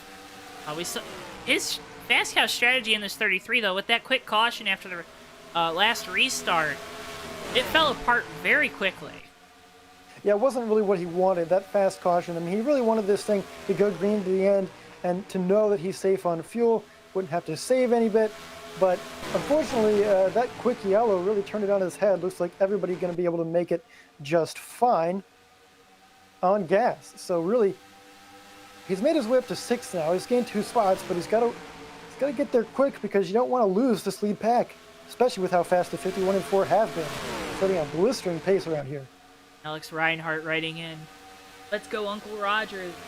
This is your race to win." And Tommy, I think I might have said it in the pre-race meeting, but that 51 car was my pick to win, even before qualifying. Yeah, and they proved it right so far. I mean, he's, like you said, won the pole, and now leading the race here. If we get there pretty late in this run, we got 22 laps to go around this 1.5 mile oval that is Atlanta Motor Speedway. Right behind that 51 is Tom Musa in the 4. Musa and Nebelsic, regardless of the different leaders we've had Rubino up front for a bit, we've had Fast Cow up for a little bit, but these two consistently have been up there. One car to watch, though, at 21, Moho there in that Camaro. I gotta say, we haven't seen too much of him tonight, but he's right there with our leaders. What's the sponsor on that 21 machine? I don't have his car. Oh, I don't either. Okay, cool. So hopefully, if he finishes in that top 3, he can tell us ourselves in a post-race interview up front. Musa looking to the inside. Yeah, had a great run there down the back straightaway, takes advantage of it, moves into that number 1 position, and now Moho moves into 2nd, move Nebelsic back to 3rd. Nebelsic now, this is important. Got to stop the bleeding. We've seen guys that Milky! lose the lead. Milky got on the apron hard to the outside wall. Keeps it We've straight, also though. seen guys hit the apron, have problems. Milky there, a victim of that, but that helps out Nebelsic. We've seen, like I was saying, drivers really lose a lot of spots after they lose the lead, but that's going to stop the bleeding for now. And don't look now, but Tom Fastcow in the 33 up to 4th. Tommy, I think I might have jinxed Roger. That commentator's jinx. Yeah, 19 laps to go, Joe. He's got a lot of work to do still. I mean, he's fallen back almost a second. It's not impossible, but not an easy task to get back up there. Yeah, Fast Cow looking to the inside into turns 3 and 4. I think he's going to be able to get to position that 51 car way out of the groove. Give the third position to the 33. Well, he was just leading a few laps ago. We were singing his praises, but Roger Nebelsick going the wrong direction, and now he's got Ricky Bumbalow. I know he's wide-eyed and hungry. He's led this race before. He wants to get back up front. That is Bumbalow in the Pontiac Firebird. But right now, it's Tom Moose up front, and with Moho right behind him in the 21. Those two have pulled away over a second against the rest of the field.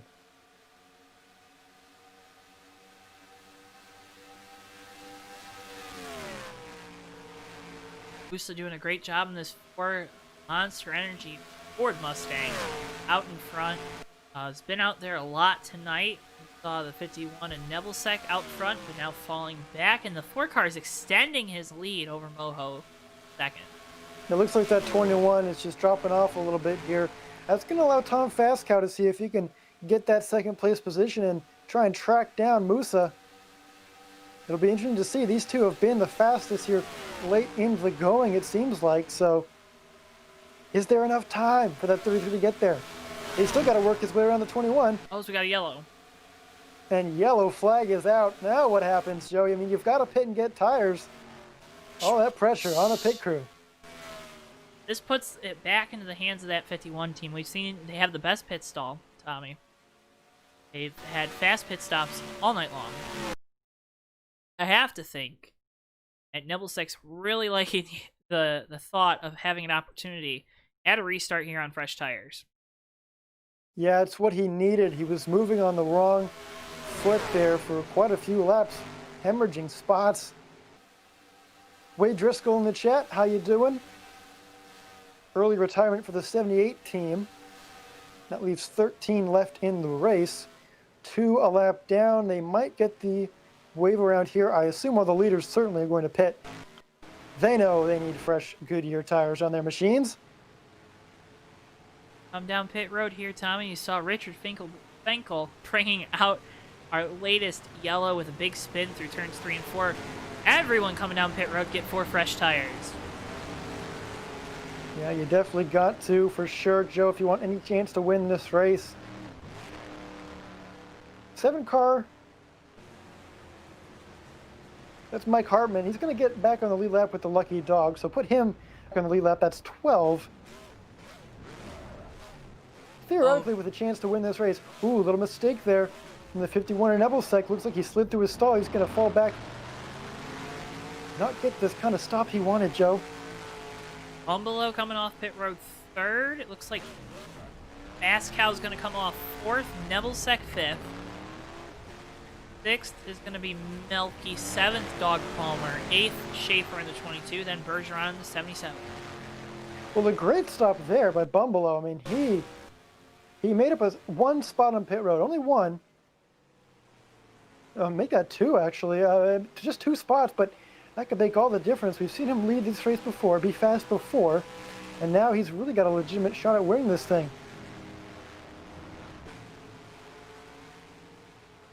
And you got to think, Tommy, that a lot of these guys, they're chomping at the bit. Fresh tires, I can run as hard as I want over a course, it's about a 10 lap or so run. I can run as hard as I want. I can go as fast as I want. I don't got the crew chief yelling at me about using up my tires too much like he has throughout the race. So you have to think that we might not be done with yellows this evening. It's possible, Joe. We've seen a lot of problems on the high side of turn 4 when you have multiple cars side by side, and late in the race, hard driving, everyone trying to get as many spots as they can and win this race. You could see one. It's possible, but certainly the winner of this race not decided yet.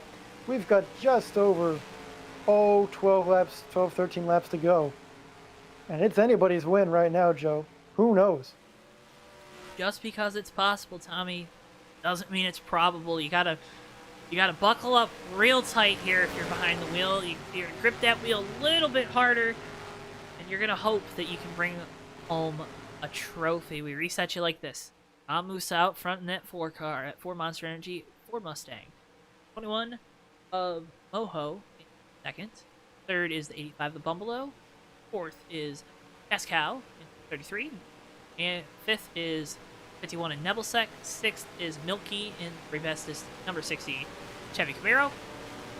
Seventh is the 108 of Dog Palmer in the Milkbone Kibbles and Bits machine. Eighth is the of Dylan Schaefer. Ninth is Matt Bergeron in the 77 Castrol Chevy Camaro. 10th is Dan Rubino in the 44, I believe. Don't quote me on that one. And then 11th is the 2-car Richard Finkel, bringing out that last yellow. Well, Rubino involved in a few incidents tonight. That car quite tattered, like an old flag, but staying in here, looking to get a good points day regardless. You got to admire that effort, certainly, for everybody on that Hobo Racing team. Race car's going to make its way off pit road, Tommy, and I think you're going to have a special announcement here as we go back green flag racing. Just about, Joe. We'll let these cars restart. And away they go. Tom Musa leads the field. A little bit of a stack up at the start there. Look to the inside, though. That's the 33 car of Tom Fascow's.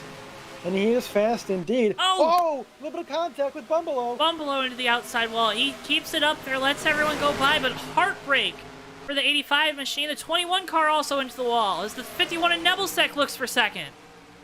Chaos coming on here. Nebelsek, boy, he restarted in 5th, now up to 2nd, while Musa watches it all unfold behind him. He wants to see those cars get together and race each other, and as he crosses the line, it's the TWB 10 to go. Look forward this fall for the launch of TWB.com, a new company to help people's lives run as smoothly as possible. To find out more information about me, Tommy Bordeaux, the founder of TWB, go visit TommyBordeaux.com.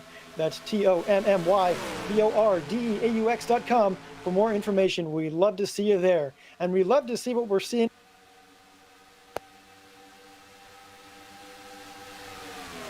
We'd love to see what we're seeing right now. Nebelsek in the 51 machine right behind Musa in the 4. The Fast Cow hounding him for that second position down the back straightaway. Yeah, certainly, Joe. It's close up front.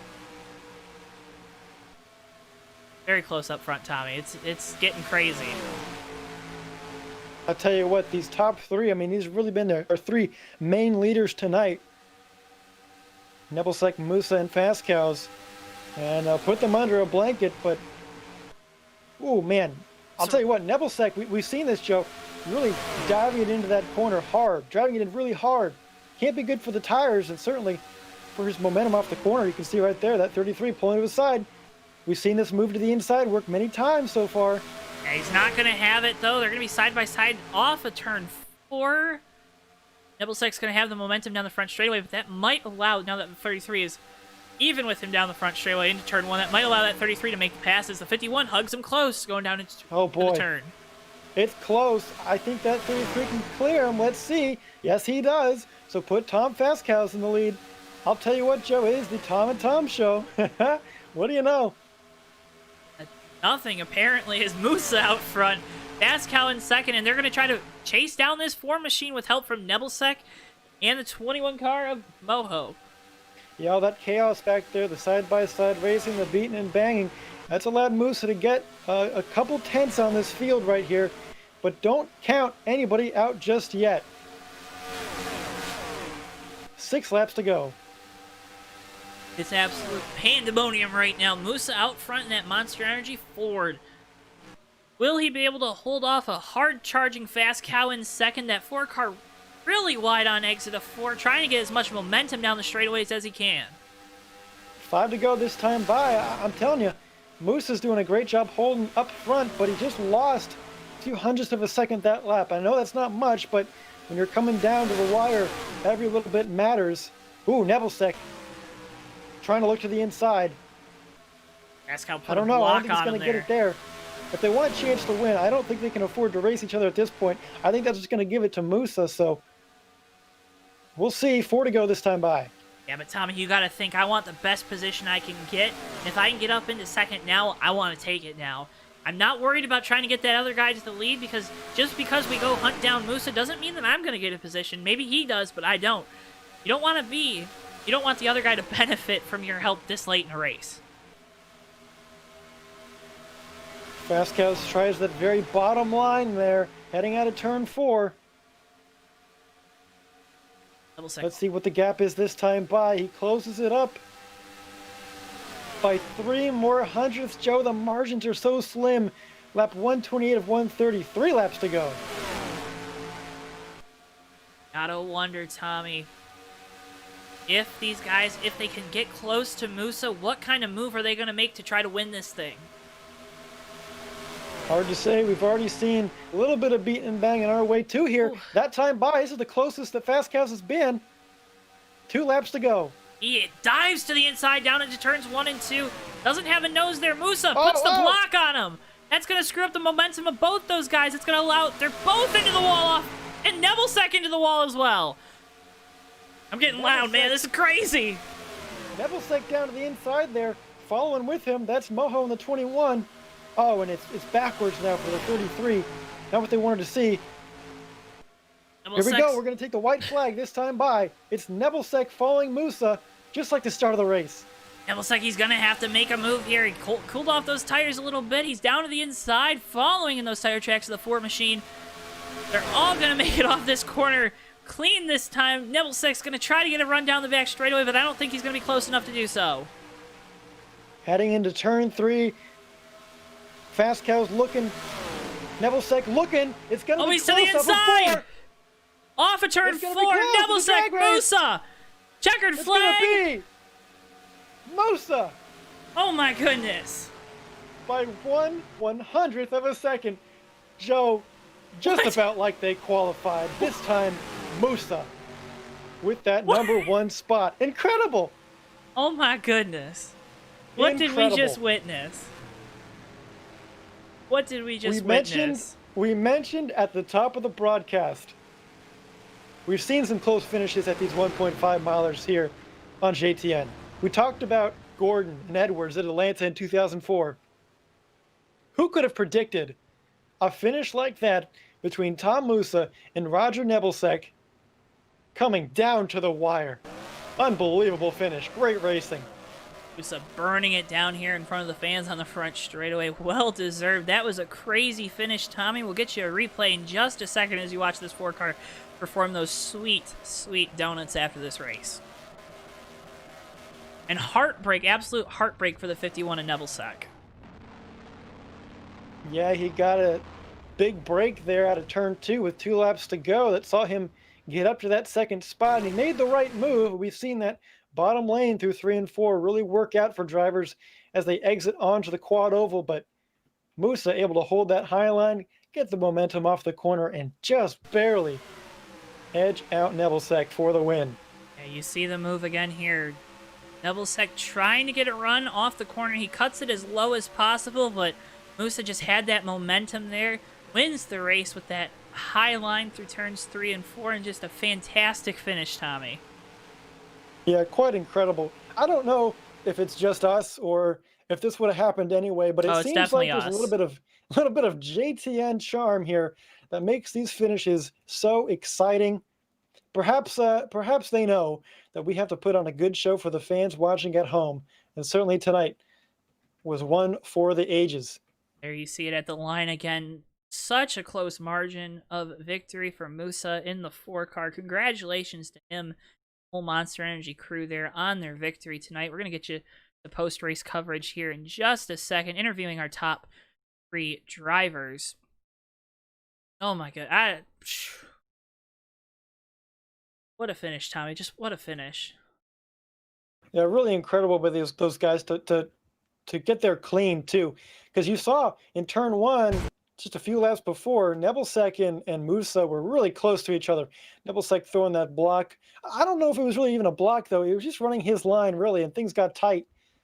But able to stay off of each other and, boy, managed to to finish like that, I mean, incredible job by these drivers. As we're getting results page ready here. Tommy, why don't you send a message to our winner tonight, Mr. Tom Musa, driver, the number 4 Monster Energy Mustang.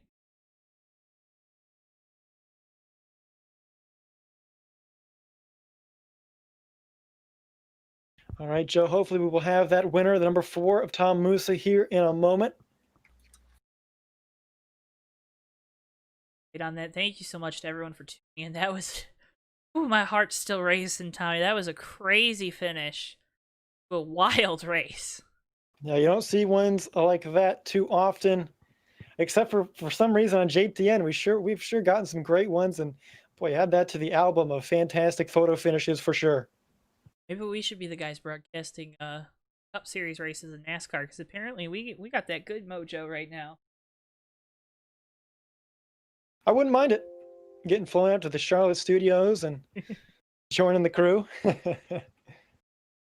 Fantastic finish here with the TMP Racing League, working on getting our podium finishers into the booth here. We have one of them right now, second place finisher. Tough night, Mr. Roger Nebelsick. Was there anything, I see Tom making his way into the booth, was there anything you had for Tom there at the end? I mean, you had something, but what could you have done just to get that extra 100th of a second? I don't think I could have done anything more. I just ran out of time, and he pushed up. The car stuck down on the bottom. I said, "All right, let's go do this." And just a little bit short tonight. Yeah, Roger, you had such a great run off the corner. We saw that inside line coming through 4 seemed to really work well. I think you did everything you could, like you said. But take us through that turn 2, where you had that incident between the 33 and Tom Musa in the 4. I mean, that was your golden opportunity to get back up to second place. What'd you see from your perspective? Yeah, all I saw was a couple of cars getting a little, kind of washed up the track there. I go, "Ooh, I got an opportunity," and I started thinking about the exit, and all of a sudden my car started sliding up there. I'm like, "Oh, great! Here I'm going to run into the back of these guys," and it turned left just enough that I kept the run going. I was like, "All right, let's see what I can do." I think I got 2 or 3 cars on that restart, kind of the same way. Yeah, and that restart. You were back in 5th. You got after that run before that last caution. You got mired back there after, I'm assuming, running those tires a little hard the run before. You got back there to 5th. What was the mindset trying to get back up towards the front on that restart, knowing that there wasn't a lot of time to do so? I wasn't exactly sure what to do, so I just thought I would throw 4 on in that last pit stop and see what I could do. I actually wanted to get more gas, and I didn't take any, and because I wanted to just get that rear end as far down out of the air as possible and just get as much speed as possible. And yeah, early on that restart, the 4 new tires I think really did play a factor into me getting around them, because it just seemed like the guys with the 2 tires, if they took 2 in front of me, didn't quite get up to speed right away. And so I had the opportunity to make a couple moves, and it was under 10, 20 to go, so I took it. Roger, before we let you go, second place tonight. Good finish, good strong run at Atlanta. Anyone you got a shout out, thank before we let you go? Well, one person I do want to shout out to is Bino. Bino's been getting bumped around here a lot lately, but I was glad to see him get some laps led. Had a good car, and too bad he got mired back in traffic and pretty much ended his nights. But so happy to see him up front and running good. That was fun running against him. I mean, everybody here at TMP that I ran against tonight, we had an absolutely fantastic race. Let's see, who else do I want to shout out to? Got to shout out to the wife for letting me do this. Thank you guys for broadcasting the race, and I guess I'll have to tell a quick joke real quick, and then I'll go. So you notice my sponsor, Snuggle. When I brought that car over to Hobo, and the guys at Full Velocity had a couple of live races, and I ran the Snuggle car, they poked a little bit of fun at me, saying that I was snuggling up next to some of the drivers, and it kind of stuck. So you guys feel free to use that one if I get running close to somebody, like real close, and it's like, oh, it looks like Roger snuggled up to whoever it was. Thank you guys again. Have a good night. Yeah, Roger. Congratulations, and we went ahead and we took that snuggle joke a couple times tonight too. Oh, It was, fantastic. it was a pretty good one. Congratulations on the second place finish. Good luck next week. Yeah, thank you. As Roger Nebelsick, driver the number 51, Snuggle Ford Mustang, and Tommy. We now bring in. He's just got finished spraying the champagne, doing the burnout, celebrating with the team. Tom Moose, the driver the number 4 Monster Energy Ford Mustang. Tom, that was a crazy finish. What it was? That was just a crazy finish. Yeah, it was awesome. I gave him room and just had enough to coming off of turn 4. Yeah, beautiful, clean racing. Tom, when you had the lead on that final restart with all those laps to go, I mean, it seems like at the end of these things, when you're in the lead, you just want that race to be over. But after seeing that mess in turn 2, what'd you think at that point when you saw those cars getting smaller in the mirror?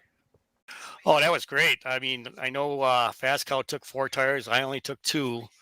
So I knew I had to stay out in the clean air. Clean air was much, much better than driving in traffic. And I just got as much lead as I could. And when, like, what was it, 2 laps to go, when Cal got right into me in turn 1, I came down a little, but had to block it for that. And it worked out. And Roger got around him, and it was go to the end. Well, it was an incredible win, and you said 2 tires. That is quite the strategy. We actually didn't pick that up in the booth until just now. That was a fantastic move, and certainly you mentioned clean air, and we saw it tonight. Pretty much when the leader got past, they fell like a rock. So a great job to stay up there in front. I don't know. I mean, take us through making that decision to take 2 tires. That's bold. Yeah, tire wear wasn't too bad on the left side, even for a full run. I mean, you couldn't do it on a full run to go with another tank, 2 cans. But I did it during the week, during practice, and it worked out pretty good. As long as you didn't have to go a full fuel run, you were all right. That race, it was just a crazy race overall. You won it in crazy fashion, Tom. Before we let you go, that way you can go celebrate with that team a lot, spray some more champagne, enjoy the victory this evening. Any sponsors, people you want to thank? Of course, you got to thank the wife for letting me do this every night. And Monster Energy and Rich for painting my car. Rich is a great painter, and he does all my cars. So, And congratulations on the win, Tom. Good luck next week. Go get another W. Just keep piling them up for that crazy championship format we got going on here. yeah, I have a lot of time sitting around, so I came up with that format for the season overall. And I think, like I say, Roger said, it'll keep everybody interested for the full year. And it just because you mentioned it, the goal behind it is it to get a lot of different guys to run a variety of tracks to keep them interested to try to continue to grow this league. That's what we're looking for. This is our first league that we ran with all real drivers. We ran since like 2001 when this game first came out with AIs, just 6 of us. And done that for 19 years. And we got together with Roger this summer with the IndyCar League, and it's picked up way beyond what we thought would happen. Again, Tom, congratulations on the win. Hope for continued success. Hope that we can bring some more guys to the league and play this great game we call NR 2003. Congratulations, and good luck next week at what's next week? What race is next week? What mod? What track? IndyCar, Road America. Oh boy, that's gonna be a fun one. Well, good luck next week at Road America behind the wheel of your IndyCar. All right, we'll try to get Kyle over here. All right, thanks, Tom. Thank you, guys. Yeah, no problem. That is Tom Moose, driver number 4, Monster Energy Ford Mustang. Tommy, from Tom to Tommy, what was with the Tom name tonight? Just being so fantastic, so great. Well, Joe, it's got to be one of the better names, I think, in the catalog of names. Anyone that goes by Tom, Tommy, Thomas, Thompson, I think all got a little bit of extra speed to whatever they drive. Now, I'm not claiming that that's my secret, but perhaps it could be. It could be, maybe. You got a pretty good name. Try to see if we can Fast Cow driver the number 3 car finishing evening. If we that 1/100th of a second, he's joining us now, getting the headset on. That 1/100th of a second, crazy for the win, but Mr. Fast Cow, May I call you Mr. Cow? Hey, hell yeah. Let's go. You had a strong car all night behind the wheel of that number 33 Dodge Bass Pro Shops Dodge Challenger. What more did you need to try to get back up there and challenge for that victory? Oh, it was simple. I could have taken the 4 car out, but I hit the brakes, and that was it for me. Yeah, we saw that incident in turn two with just a couple laps to go. We already heard Tom Musa and Roger Nebelsick talk about it. Take us through that incident there. What happened from your perspective? At the last 2 laps, where I was right behind Tom. Yeah. Yeah, okay. So we were coming into turn one, and I had a run on him, but he came down, and I was faster than him. And if I wouldn't have backed off, I would have hit him in the left rear quarter, and he would have spun out, and I would have run the race. But I hit the brakes there just a tad, and that was enough to get us gathered up into the wall and turn two there, I think it was. And from there, Roger bounced off the wall like there was a spring in the wall and got around me, and that was it. I was third place was all I could do. And then I had to go back around the 21 car to work it to third. And I was trying so hard to get a second place or first place. When you say third place was all you can do, but earlier in the race we saw you involved in an incident, put you behind the 8 ball. What behind the wheel of the car? There's only so much you can do, right? You gotta damage, right? You gotta worry about damage. It's moderate damage, but damage still hurts. How were you able to rebound from that early incident to still finish third tonight?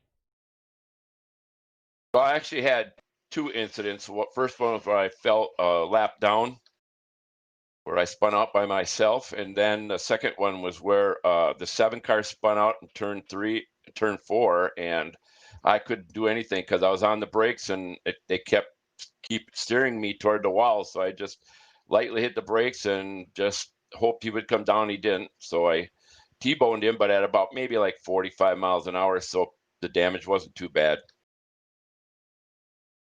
And I took the time to get all the damage fixed on the car every time, and 4 tires. I never tried 2 tires. Saw those tires being really important throughout the night. Tom, before we let you go, anyone you want to shout out, sponsors you want to thank? Well, thanks to my team member who I took out, but yeah, Utter Motorsports is going to be a force to reckon with. Hope to see more of it here on JTN. Congratulations on the third place finish. Good luck next week at Road America Hey, thanks, and the Joe. IndyCars. Yeah, no problem. That's going to be fun. Oh, it's going to be a good one. I can't wait to hear about it.